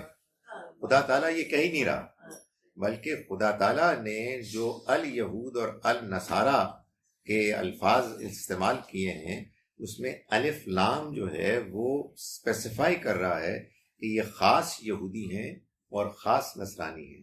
یہ آج میری گفتگو کا چونکہ ٹاپک نہیں تھا تو میں دوسری آیات میں نے کوٹ نہیں کی، ورنہ دوسری آیات اور بھی ہیں جو مزید اس کو کلیریفائی کرتی ہیں کہ ہم ہرگز تمہیں ان لوگوں سے نہیں روک رہے کہ جو تمہارے ساتھ حسن سلوک کرتے ہیں، جو تمہارے ساتھ اچھا رویہ اختیار کرتے ہیں، کہ تم ان کے ساتھ ایسا ہی رویہ اختیار کرو. یہ تو خاص لوگ ہیں کہ جنہوں نے ایسا کیا. مگر میں کسی کو ظاہر ہے کہ اتنا غلبہ ہو جاتا ہے ایک چیز کا. یعنی میں بعض اوقات اس بات کو سنتا ہوں پڑھے لکھے لوگوں سے بھی، کہتے ہیں جی وہ ویسے کافر ہے لیکن بندہ اچھا ہے. نہیں، کافر ایک گالی ہے. کافر کہنے کا مطلب یہ ہے بدترین مخلوق ہے، جانوروں سے بدتر ہے. یہ قرآن نے کہا ہے اور ہم ان کو کافر کہہ رہے ہیں. نہیں، وہ غیر مسلم. دنیا میں دو طرح کی مخلوق ہے ہمارے پوائنٹ آف ویو سے، وہ کہ جو مسلمان ہیں جنہوں نے محمد صلی اللہ علیہ وسلم کے لائے ہوئے اللہ کے پیغام کو مان لیا، اور وہ کہ جو ابھی غیر مسلم ہیں. ہمارا اور ان کا رشتہ اچھا ہونا چاہیے، ہمارا اور ان کا رشتہ دعوت کا ہونا چاہیے. دعوت کا مطلب یہ نہیں کہ ہم جا کے ان کا سر کھائیں، مطلب انٹیلیجنٹلی وائز طریقے سے اپنے عمل سے اور اپنے قول سے ہم اللہ کے پیغام کو ان تک پہنچائیں. باقی رہا کافر، تو قرآن سے معلوم ہوتا ہے کہ کافر غیر مسلم بھی ہو سکتا ہے، مسلم بھی ہو سکتا ہے. آج ہی میں نے آپ کے سامنے آیت نمبر 44 بیان کی جس میں اللہ تعالیٰ نے یہ فرمایا کہ جو اللہ نے نازل کیا ہے اس کے آنے کے بعد اس پر عمل کرنے سے انکار کرتا ہے وہی کافر. یعنی اس کو سمجھ لیں اس کا کیا مطلب ہے. اس کا یہ مطلب نہیں ہے کہ جو گناہ گار ہے وہ کافر ہے. ہم لوگوں میں سے ہم سے غلطیاں ہوتی ہیں، ہم سے کمزوریاں ہوتی ہیں، لیکن ایک بندہ کہتا ہے کہ یار میں مانتا ہوں کہ اللہ کا حکم ہے، اس وقت میرے اندر کمزوری ہے، میں اپنے آپ کو امپروو کروں گا. I am trying to improve myself. میں اللہ سے دعا کر رہا ہوں، تم بھی دعا کرو. یہ ایمان ہے، مگر ایمان کی کمزوری ہے. لیکن ایک ہے یہ کہ آدمی یہ کہے کہ جی ٹھیک ہے اس میں یہ ایسے ہی آیا ہے لیکن میں نے اپنی بہن کو وراثت میں حصہ نہیں دینا، کر لو کیا کرتے. یہ کفر ہے، یہ خدا کے حکم کا انکار ہے. سو اس لیے یہ اصل میں ان بڑی غلط فہمیوں میں سے ایک غلط فہمی ہے جو ہمارے ہاں مشہور ہو گئی کہ مسلمان مومن ہے اور غیر مسلم کافر ہیں. اس کا جو اگلا سٹیپ ہے وہ یہ ہے کہ مومن جنت میں جائے گا اور کافر جہنم میں جائے گا. اور اس کے بعد لوگ مسلمان بڑے کلیئر ہوتے ہیں، ان کا خیال یہ ہے کہ یہ سب کچھ ایسے ہی ہے. یہ بھی آپ جو کہہ رہے تھے ڈاکٹر صاحب کہ فیوریٹس اپنے آپ کو سمجھتے ہیں. جی ہم بھی مسلمانوں نے بھی یہ سمجھنا شروع کر دیا نا کہ ہم فیوریٹس ہیں اور ہمیں کچھ نہیں ہوگا، حالانکہ ترقی سب ادھر ادھر کے لوگ کر رہے ہیں، جو اپنی خامیاں ہیں وہ نہیں مسلمان تو اپنے آپ کو ایسے ویسے فیوریٹ سمجھتے ہیں، ان کے خیال میں تو یہ بات بالکل پتھر پہ لکیر ہے جی کہ ان کا آخرت میں کامیاب ہونا ایک طے شدہ امر ہے، حقیقت ہے، اور اس کے لیے ہمیں کچھ نہیں کرنا، بس اچھی طرح سے کچھ کبھی اور پھر رسول پاک ہماری معافی ہاں، مانگ لیں گے. آپ نعتیں پڑھیں اور اس طرح کے کام کریں تو انشاءاللہ آپ کے حالات ٹھیک ہو جائیں گے. قرآن مجید سے معلوم ہوتا ہے کہ اللہ تعالیٰ کے ہاں آخرت میں انصاف ہوگا. جی یعنی ہم لوگوں کو دعوت دیتے ہیں نا آخرت کی، کہ آخرت کو مانو. کس بیسس پہ دیتے ہیں؟ ہم ان کو دعوت دیتے ہیں اس بیسس پہ کہ یہ دنیا کی زندگی ناانصافی پر مبنی ہے. اس میں انصاف ہوتا ہے مگر بہت تھوڑا. ہمارا رب اس دنیا کو بنانے والا پرفیکٹ ہے. یہ دنیا بہت سے معاملات میں اس کی پرفیکشن کی ریفلیکشن ہے، مگر اس میں بعض امپرفیکشنز، اور وہ امپرفیکشنز اس نے بائی ڈیزائن رکھی تاکہ لوگ آخرت کی زندگی کی امید رکھیں، اس کو لک فارورڈ کریں، اس پر ایمان لائیں. یار وہ کیا آخرت کی زندگی ہے جہاں پھر فیوریٹزم ہوگا، یعنی خدا تعالیٰ بھی فیوریٹزم کرے گا تو پھر تو دعوت ہی نہیں دی جا سکتی. اس کے بعد سب کچھ ٹوٹل کنفیوژن کا شکار ہو جائے گا، کوئی چیز نہیں مانی جا سکتی. خدا تعالیٰ اس بارے میں بالکل واضح ہے کہ یہ دنیا کی زندگی ایک امتحان ہے، اور یہ بھی جان لیں سب کے لیے یہ امتحان یکساں ہے. یعنی ناٹ ان ڈیٹیلز، ہر ایک کی ڈیٹیلز ڈفرینٹ ہیں، لیکن خدا کا جو اصول ہے کہ وہ لوگوں کے ساتھ معاملہ کرے گا انصاف کے مطابق، یہ اصول سب پر اپلائی ہوگا. میں نے ابھی اپنی ڈسکرپشن کے دوران یہ بات بیان کی کہ اگر بعض لوگوں کو کوئی ایڈوانٹیج حاصل ہے تو وہ ایڈوانٹیج ڈس ایڈوانٹیج بھی. اس کی وجہ یہ ہے کہ ان کو ان کے حالات کی بنیاد پر اللہ تعالیٰ جتنی ان کے لیے آسانیاں تھیں سمجھنے میں، جتنی ان کے پاس ایڈوانٹیجز تھی، اس کی بیسس پہ ان سے پوچھے گا کہ تم نے کیا رویہ اختیار کیا. اور جن کے پاس ڈس ایڈوانٹیج تھی، جو محروم تھے، جن کو انفارمیشن پوری نہیں تھی، ان کو اس کا الاؤنس دے کے وہ فیصلہ کرے گا. یہ بات آگے چل کے انشاءاللہ ایک دو صورتوں میں یہ بات مزید ڈیٹیل میں آئے گی، لیکن یہ بات بہت واضح کر دینے والی ہے. مسلمان جو بات بیان کرتے ہیں اس کے بعد وہ نہ صرف یہ کہ آخرت کے تصور کو بگاڑ دیتے ہیں، وہ اللہ کے تصور کو بھی بگاڑ دیتے ہیں. وہ اللہ جو انصاف کرنے والا ہے مسلمانوں کے ڈسکرپشن سے لگتا ہے کہ نہیں کرنے والا ہے. اس کو کچھ خاندان پسند ہیں، اس کو کچھ لوگ جن کے کچھ قومیں ہیں، کچھ مذہب ہیں، وہ پسند ہیں. خدا تعالیٰ آخری حد تک انصاف کرنے والا ہے. اس بات کو جاننے کے بعد ظاہر آدمی کو پریشانی ہوتی ہے کہ آدمی کو اپنا جو بھی رویہ ہے اس کو ٹھیک کرنا ہے. اور یہ بات بالکل بجا ہے کہ لوگ یہ کہتے ہیں کہ جب یہ بات سمجھ میں آ جاتی ہے تو ہمیں یہ احساس ہوتا ہے بحیثیت مسلمان کہ ہماری جواب دہی زیادہ کڑی ہو، اس لیے کہ ہمارے پاس تو قرآن موجود ہے. جب قرآن مجید کے بارے میں یا تو بندہ کہے مجھے سمجھ ہی نہیں آ رہا، آپ مانتے ہیں اللہ کی کتاب ہے، اس کو چومتے ہیں، اس کا احترام کرتے ہیں، لیکن سمجھنے میں کوئی خاص دلچسپی نہیں. سمجھنے میں کیا دلچسپی ہے؟ یہ پڑھو گے تو یہ ثواب ملے گا، اور یہ پڑھو گے تو تمہارے کاروبار میں برکت ہوگی، اور یہ پڑھو گے تو 500 حج. بھائی صاحب وہ پڑھ کیا رہے ہیں آپ؟ What exactly are you reading? وہ جو میسج آیا ہے خدا تعالیٰ کا، اس میں کوئی پیغام بھی ہے یا نہیں ہے؟ وہ بالکل ہمارے موضوعات میں سے کوئی موضوع نہیں ہے. وہ پیغام پھر آپ کہاں سے لیتے ہیں؟ بھائی آدمی کی ایک ضرورت ہے نا دینی، کہ کچھ نہ کچھ اس کو انفارمیشن ملتی رہے. وہ تقریریں، وہ شاعری، وہ اس طرح کی مبالغہ ہمیں اس قسم کے قصے، اس سے انسان کو ملتے ہیں. قرآن یہ کہتا ہے کہ قرآن آیا ہے نصیحت کے لیے، قرآن آیا ہے ہدایت کے لیے، رہنمائی کے لیے، یہ بتانے کے لیے کہ صحیح کیا ہے اور غلط کیا ہے. اس کے بارے میں ہمارے بعض مسلمانوں نے یہ پروپیگنڈا کیا ہے کہ قرآن بہت مشکل کتاب ہے، تم سمجھ نہیں سکتے، دین سمجھنا ہے ہم سے سمجھو. قرآن آن دا کنٹری بار بار کہہ رہا ہے کہ بہت آسان ہے، یہ ہدایت ہے، اور ہدایت میں بھی واضح ہدایت ہے. ظاہر ہے کہ ہماری زبان، ہمارے بیک گراؤنڈ میں اگر کچھ رکاوٹ، کمزوریاں ہیں، وہ ہمیں دور کرنی ہے، لیکن اپنے پریزنٹیشن کے لحاظ سے قرآن جو بات کرتا ہے اس کو واضح کرنے میں کوئی کمی نہیں کرتا. جی ایک سوال شکاری جانوروں کے حوالے سے کتے کا ذکر آیا ہے. جی جی تو اس سے جو فیل ہوتا ہے وہ یہی ہے کہ کتا آپ نے رکھا، اس کو ٹرین کیا اور اس کے بعد پھر آپ نے شکار کے لیے یوز کیا. مگر جنرلی ہمارے یہاں یہ سننے میں آتا ہے ہمیشہ کہ اگر کسی کا کتا ہو تو رحمت کا فرشتہ نہیں آتا.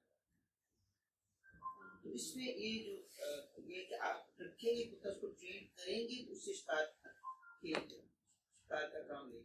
قرآن مجید میں ابھی ہم نے پڑھا کہ کتا آپ ٹرین کرتے ہیں، پھر وہ شکار کرتا ہے، اپنے منہ سے شکار پکڑ کے لاتا ہے، وہ سب آپ کے لیے جائز ہے.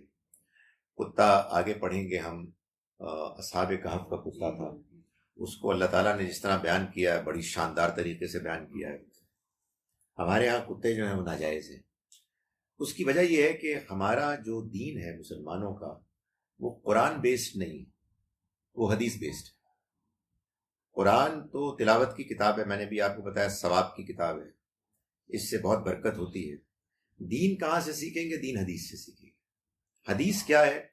حدیث اصل میں وہ خبریں ہیں کہ جو ہم کو ملی ہیں نبی اکرم صلی اللہ علیہ وسلم کے بارے میں، جو ہم تک پہنچی ہیں ایسے کہ پہلی 2 صدیوں میں ان کے بیان کرنے والے چند لوگ تھے.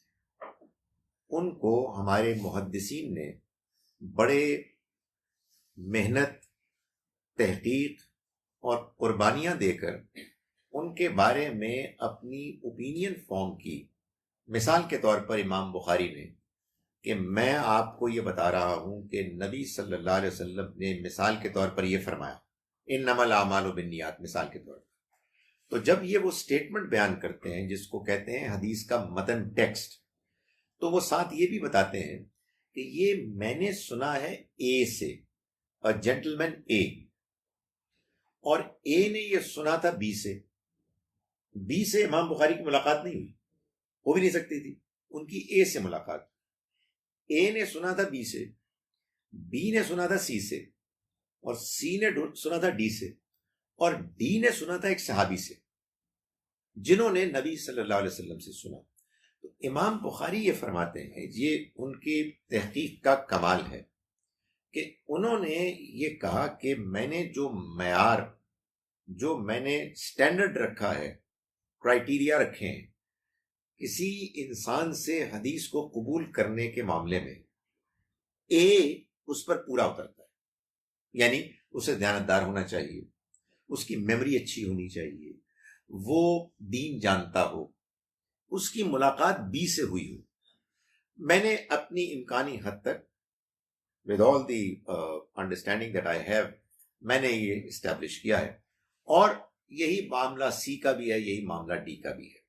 سو ان کی اس ریسرچ کے نتیجے میں مسلمانوں میں لیٹر جنریشنز میں، کوئی 4th century آنورڈز، ایک بڑی قبولیت ہو گئی کہ امام بخاری کا جو سٹینڈرڈ ہے وہ بڑا زبردست ہے، چنانچہ ان کی کتاب میں جتنی بھی باتیں ہیں وہ ٹھیک ہیں. اسی طرح سے اور کتابوں کے بارے میں، ان کے بارے میں وہی معاملہ ہوا کہ جس کو ابھی ہم نے پڑھا قرآن میں کہ مبالغہ ہو گیا، ایگزیجریشن. کام بڑا زبردست ہے، لیکن بہرحال یہ انسانوں کا کام ہے. انسان جب بات کمیونیکیٹ کرتے ہیں تو بعض اوقات بددیانتی کی وجہ سے نہیں، بات سمجھ میں نہیں آتی، بعض اوقات بات پوری کمیونیکیٹ ہی نہیں ہوتی، کانٹیکسٹ ہی واضح نہیں ہوتا. سو اس میں بہت سے مسائل ہوتے ہیں. اس لیے حدیث کو صحیح جگہ پلیس کرنا چاہیے. وہ ہمارے یہاں ہوتا ہے کہ لوگ چونکہ ہوتے ہیں جذباتی، بہت زیادہ لوگ ایموشنل ہوتے ہیں، وہ اس حدیث کا انکار کر رہے ہیں. نہیں، آپ کو یہ سمجھنا چاہیے کہ اس کو پلیس کہاں کرنا ہے. قرآن ایبسولوٹلی اوتھینٹک. اصل میں قرآن لوگوں کو، مسلمانوں کو بتانا پڑتا ہے کہ قرآن پہلے دن سے تمام مسلمانوں میں اس پر اتفاق ہو گیا، فرام اے ٹو زی، کہ یہ اللہ کا کلام ہے جس کو اللہ کے پیغمبر نے پیش کیا، اور وہ پہلی جنریشن سے دوسری جنریشن کو وداؤٹ اینی انٹرپشن، ان انٹرپٹیڈ کنٹینیوٹی کے سے ان تک پہنچا، پھر تیسری کو، اور ہم تک پہنچا ہے. سو قرآن مجید جس شکل میں ہم کو ملا ہے یہ وہی قرآن ہے کہ جو نبی صلی اللہ علیہ وسلم نے پہلی جنریشن کو دیا. اس میں کوئی شبہ ہی نہیں, اس میں اجماع ہے, کمپلیٹ ایگریمنٹ ہے, اس میں تواتر ہے, ان انٹرپٹڈ کنٹینیوٹی ہے. باقی جتنی بھی خبریں ہیں ان میں پہلی 2 صدیوں میں تو صورتحال یہ تھی کہ مسلمانوں کی عظیم اکثریت کو پتہ ہی نہیں تھا کہ حضور نے یہ بات بھی فرمائی تھی یا یہ بھی فرمائی تھی. مثال کے طور پر ایک دلچسپ بات ہے کہ جس طرح سے کتا جو ہے وہ ایک کنڈیمڈ ایک مخلوق ہے, اسی طرح سے ایک اور کنڈیمڈ چیز ہے تصویر, جانداروں کی تصویر. وہ بھی مسلمانوں میں مشہور ہو گئی. ظاہر ہے وہ بھی حدیث میں آئی ہے, قرآن میں تو کوئی ذکر ہی نہیں ہے. تو تیسری صدی میں وہ آئی. پہلی 2 صدیوں میں تو مسلمانوں کو پتہ ہی نہیں تھا. مسلمان تو قرآن مجید پڑھتے تھے, قرآن مجید کے جس میں سورہ سبا ہے, سورہ نمبر 34, اس کی غالباً آیت نمبر 13 میں اللہ تعالیٰ نے یہ بتایا ہے کہ سلیمان علیہ السلام اللہ کے پیغمبر, ان کے محل میں ان کے ہاں جنات ان کے لیے تصاویر اور بت بناتے تھے. تو ظاہر ہے مسلمانوں کو تو یہ پتا تھا کہ یار کوئی مسئلہ ہی نہیں ہے, اس لیے کہ پیغمبر کیا یہ تھا. تو یہ تیسری صدی کے بعد ہوا کہ مسلمانوں کو معلوم ہوا. تو معلوم سوال یہ پیدا ہوتا ہے کہ بھائی یہ عجیب دین ہے کہ پہلی 2 صدیوں کے مسلمانوں کو جو باتیں معلوم تھیں بعد میں جا کے وہ باتیں چینج ہو گئی یا کچھ اور نئے آئٹم بھی وجود میں آ گئے. نہیں, ایسا ہرگز نہیں ہے. حدیث, اللہ معاف کرے میں کریٹیسائز نہیں کر رہا, بڑی زبردست چیز ہے, بڑی قیمتی چیز ہے, مگر strictly as a footnote to the Quran, Quran کی روشنی میں سمجھا جائے گا. جب آپ قرآن کی روشنی میں حدیث کو دیکھیں گے بڑی غیر معمولی چیز ہے, جب اس کی روشنی کے بغیر دیکھیں گے ٹوٹل کنفیوژن ہے, قرآن مجید غائب ہو جائے گا. مثال کے طور پر یہ قرآن سے معلوم ہوتا ہے کہ قیامت کے روز وہ لوگ کہ جو بت اور تصویریں بنا کے ان کو پوجتے تھے, اس امید پر کہ یہ ان کو وہاں جا کے بچا لیں گے, اللہ تعالیٰ قیامت کے روز کہیں گے ان میں جان ڈالو, ان کو پکارو. وہ ان کو پکاریں گے اور وہ جواب نہیں دیں گے. یہی بات حدیث میں آئی ہے کہ اللہ تعالیٰ تصویر بنانے والوں کو کہیں گے کہ ان میں جان ڈالو, وہ جان نہیں ڈال سکیں گے. اس کا مطلب لوگوں نے یہ لیا کہ تصویر بنانے والے جو ہیں وہ اصل میں اللہ میاں کی نقالی کرتے ہیں. تو اللہ تعالیٰ کو یہ بات بہت ناپسند ہے. سوال یہ پیدا ہوتا ہے کہ اللہ کی نقالی نہ کریں تو کس کی نقالی کریں؟ ہوائی جہاز بھی ہم نے اللہ میاں کے پرندوں کی نقالی کر کے بنائے. اللہ کی نقالی کرنا کون سی بری بات ہے؟ اور اگر ہم مثال کے طور پر پہاڑ بناتے ہیں تو پہاڑ بھی میرے ابا جان نے نہیں بنائے, وہ بھی اللہ تعالیٰ نے بنائے, پھر تو کچھ بھی نہ کریں. تو یہ اصل میں بالکل ساری چیزیں گڑبڑ ہو جاتی ہیں جب آپ اس ذریعہ علم کے بارے میں مبالغہ کرتے ہیں کہ جو ذریعہ علم بہت اچھا ہے مگر اس کا ایک سٹیٹس ہے, اس کا ایک مقام ہے. اس مقام پہ آپ رکھیں گے تو وہ آپ یقین جانیں, میں اس لیے نہیں کہہ رہا کہ میں لوگ کہہ کہ نہیں یار یہ حدیث کے بارے میں بہت غلط بات کر, میں آپ کو ریئلٹی بتا رہا ہوں. حدیث is brilliant provided if it is understood as a footnote to the Quran and Sunnah. سنہ کا میں نے ذکر کر دیا, لیکن اس کو میں واضح کروں کہ یہ حدیث سے فرق کیسے ہے, اس کے لیے نہ میرے پاس ٹائم ہے اور نہ میرے پاس اسٹیمنا ہے, اور آگے بھی تو بہت ساری راتیں ہم نے گزارنی ہیں, تو میں اس کو بھی میں واضح کروں گا انشاءاللہ کسی اور رات. جی میں اس لیے جی کہہ رہا ہوں کہ کچھ ٹائم ہے. تو جو مسلم عورتیں وہ اہل کتاب کے جو مرد ہیں تو شادی کر سکتی ہیں؟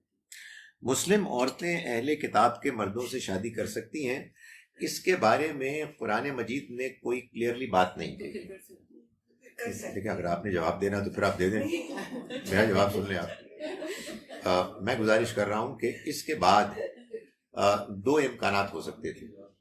ایک یہ کہ وہ کر سکتی ہیں, ایک یہ کہ وہ نہیں کر سکتی. ہمارے ہاں جو غالب انڈرسٹینڈنگ ہوئی وہ یہ ہوئی کہ وہ نہیں کر سکتی. اس کی وجہ لوگ یہ آرگومنٹ پیش کرتے ہیں کہ وہ یہ کہتے ہیں کہ اگر اللہ کو عورتوں کو اجازت دینی ہوتی تو پھر وہ قرآن میں یہ کہتا کہ عورتیں اہل کتاب مردوں سے شادی کر سکتی ہیں, اور مردوں کا اہل کتاب عورتوں سے شادی کرنا امپلائڈ آپ سے آپ ہوتا. لیکن اللہ نے عورتوں کا ذکر کر کے مردوں کے امکان کو رول آؤٹ کر دیا. میں یہ نہیں کہتا کہ یہ بات حتمی طور پر صحیح ہے, میں ابھی تک اس آرگومنٹ کو آن دا بیلنس زیادہ صحیح سمجھتا ہوں لیکن یہ حتمی ہے، یہ مشکل ہے۔ اس کی وجہ یہ ہے کہ سورہ بقرہ میں ایک اور آیت ہے جس میں اللہ تعالیٰ یہ فرماتے ہیں کہ تم مشرکہ عورتوں سے نکاح نہ کرو، ایک مومنہ لونڈی زیادہ بہتر ہے ایک آزاد مشرکہ سے۔ اور یہ بھی فرمایا اسی آیت میں، اور نہ تم اپنی عورتوں کا نکاح کسی مشرک مرد سے کرو، ایک غلام مومن زیادہ بہتر ہے ایک آزاد مشرک سے۔ سو وہاں تو دونوں میں کوئی فرق نہیں کیا گیا۔ اس لیے میں اس وقت تک یہ پالیسی رکھتا ہوں کہ میں یہ کہتا ہوں کہ اگر کہیں کسی مسلمان خاتون لڑکی کے اندر، اور مجھے اجازت دیجیے بریکٹ میں خدا نخواستہ یہ انکلینیشن پیدا ہو رہی ہے کہ وہ کسی غیر مسلم سے نکاح کرے، تو کوشش کریں کہ وہ مسلمان ہو جائے، لیکن اور اس کو سمجھائیں کہ دیکھو یہ ہمارے ہاں یہ انڈرسٹینڈنگ ہے کہ یہ نکاح نہیں ہو سکتا، اگرچہ کہ میں خود اس کو مانتا ہوں کہ وہ انڈرسٹینڈنگ میں 100% سرٹن طریقے سے نہیں کہہ سکتا کہ اسٹیبلشڈ ہے، ایک پریڈومیننٹ انڈرسٹینڈنگ ہے، مگر میں یہ کہتا ہوں کہ اگر وہ نکاح کر بیٹھے تو پھر اس کے بعد یہ نہیں ہونا چاہیے کہ اس سے آپ اپنے تعلقات منقطع کر دیں، کٹ آف کر لیں، بلکہ آپ ملیں جلیں، اس کو دعوت دیں، اچھا رویہ اختیار کریں۔ سو یہ آپ سمجھیں کہ یہ ایک ایسا گرے ایریا ہے کہ جس میں ابھی تک میرا رجحان تو اسی طرف ہے جو ٹریڈیشنل انڈرسٹینڈنگ ہے، مگر دوسرے پوائنٹ آف ویو کے بھی دلائل ہو سکتے ہیں۔ ٹھیک جی جی، جیسے ہندو وغیرہ سے بھی شادی ہو سکتی کہ اہل کتاب؟ یہ دیکھیں، یہ بات تو بالکل طے ہے کہ اس میں جو ایک چیز ڈسائسو ہے وہ ہے توحید۔ کوئی اگر شرک کر رہا ہے، شرک کو وہ دین کے طور پر مان رہا ہے، تو اس سے نکاح نہیں ہو سکتا، چاہے وہ ہندو ہو، مسلمان ہو، کوئی بھی۔ تو سر اسی پہ کوشچن، جیسے پھر انہوں نے اہل کتاب، تو جن کرسچنس کو میں جانتی ہوں وہ تو دے بلیو کہ Jesus was the son of God, لیکن پھر ان سے شادی ہو سکتی ہے، تو پھر دیکھیں بات یہ ہے کہ اب اس میں کیا ہوگا کہ جو مسلمان مرد ایسا فیصلہ کر رہا ہے اس سے ہم بات کریں گے اور اس کو یہ بتائیں گے کہ ان اینی کیس جس کا عقیدہ شرک پر مبنی ہے اس سے نکاح نہیں ہو سکتا۔ وہ پھر کیا کرے گا، وہ اس خاتون سے پوچھے گا کہ تمہاری اس سے کیا مراد ہے۔ تو میں آپ کو یہ بتا سکتا ہوں کہ موجودہ کرسچنز کی ایک تعداد، I can't tell you how big that number is, لیکن ایک ڈیفینیٹ پرسنٹیج ہے جو یہ کہتے ہیں کہ Jesus is the son of God کا مطلب لٹرل نہیں ہے، اس کا مطلب یہ ہے کہ وہ اللہ کے فیورٹ تھے۔ یہ میں نے خود ذاتی طور پر بعض لوگوں سے بات کی ہے۔ تو جب کچھ لوگ اس طرح کی توجیح کر دیتے ہیں تو پھر یہ شرک نہیں رہتا، یعنی یہ وہ مشرک نہیں رہتے۔ شرک ہوگا کہ جب آپ کسی کو اللہ کے ساتھ ایسے پارٹنر بنا دیتے ہیں کہ وہ اس کی ذات میں، اس کی صفات میں، اس کے جس طرح سے وہ آپریٹ کرتا ہے اس میں وہ اس کے پارٹنر ساتھی بنتے ہیں۔ تو اس میں اگر اس کا اطمینان ہو جائے کہ بھائی یہ خاتون ہے، یہ جیزس کے بارے میں جو ان کا نظریہ ہے، یہ تو لفظ ہے نا سن، یہ لفظ بگڑ گیا ہے، اصل میں یہ تھا عبداللہ، اللہ کا بندہ، تو انہوں نے سن بنا دیا اور پھر ایگزیجریٹ کر کے وہ لٹرل سینس میں وہ سن ہو گئے۔ تو اگر کوئی اس کو لٹرل سینس میں نہیں لیتے تو ایک آدمی کے پاس یہ جسٹیفیکیشن تو ہے نا کہ وہ یہ کہے کہ اب یہ مشرک نہیں۔ چلے گی باقی انشاءاللہ میں یہ کہنا چاہ رہی تھی کہ ویسے پرورش بچوں کی نیکسٹ جنریشن تم عورت ہی کرتی ہے نا جی، تو اس میں پھر میں حکمت کے طور پہ پوچھنا چاہ رہی تھی، آپ بتائیے کہ اس میں کیا حرج ہے کہ اگر عورت کسی غیر مسلم سے شادی کرے اہل کتاب سے؟ تربیت تو عورت ہی کرتی ہے، یہ بات بڑی انٹرسٹنگ ہے۔ یہ بہت سے لوگ کہتے ہیں ہمارے ہاں، اور اس کا جواب وہ یہ دیتے ہیں کہ اصل میں جس زمانے میں اللہ تعالیٰ نے یہ اجازت دی تھی اس زمانے میں اسلامی تہذیب کا غلبہ تھا، چنانچہ اس کا بڑا غالب امکان تھا کہ اگر کوئی مرد کسی اہل کتاب عورت سے نکاح کر کے اس کو لائے گا تو پھر اس کے کنورٹ ہونے کے امکانات بڑھ جائیں گے۔ یہ حکمت تھی۔ ظاہر ہے اللہ تعالیٰ نے حکمت بیان تو نہیں کی ہے تو ہم سمجھتے ہیں اس لیے اس کو قانون تو نہیں بنایا جا سکتا. یہ بات آپ کی بالکل ٹھیک ہے کہ اپ برنگنگ میں اور خاص طور پر ریلیجن کے پوائنٹ سے اپ برنگنگ میں جو ہاتھ ماں کا ہوتا ہے وہ عام طور پر باپ کا نہیں ہوتا. اس لحاظ سے بہت سے لوگ یہ کہتے ہیں کہ آج کے دور میں اگر کوئی شخص کسی غیر مسلمہ سے، اور عام طور پر وہ غیر مسلمہ کرسچنز ہی ہوتی ہیں، اگر شادی کرے گا تو پریکٹیکلی یہ دیکھنے میں آیا ہے کہ جو بچے ہوتے ہیں وہ پھر کم سے کم مسلمان نہیں رہتے، الا یہ کہ خاتون مسلمان ہو جائے تو یہ اور بات. سو یہ ڈیبیٹ رہے گی، اس کو ڈیبیٹ یہاں بھی جاری رکھتے ہیں انشاءاللہ. قولوا قولی ھذا واستغفر اللہ.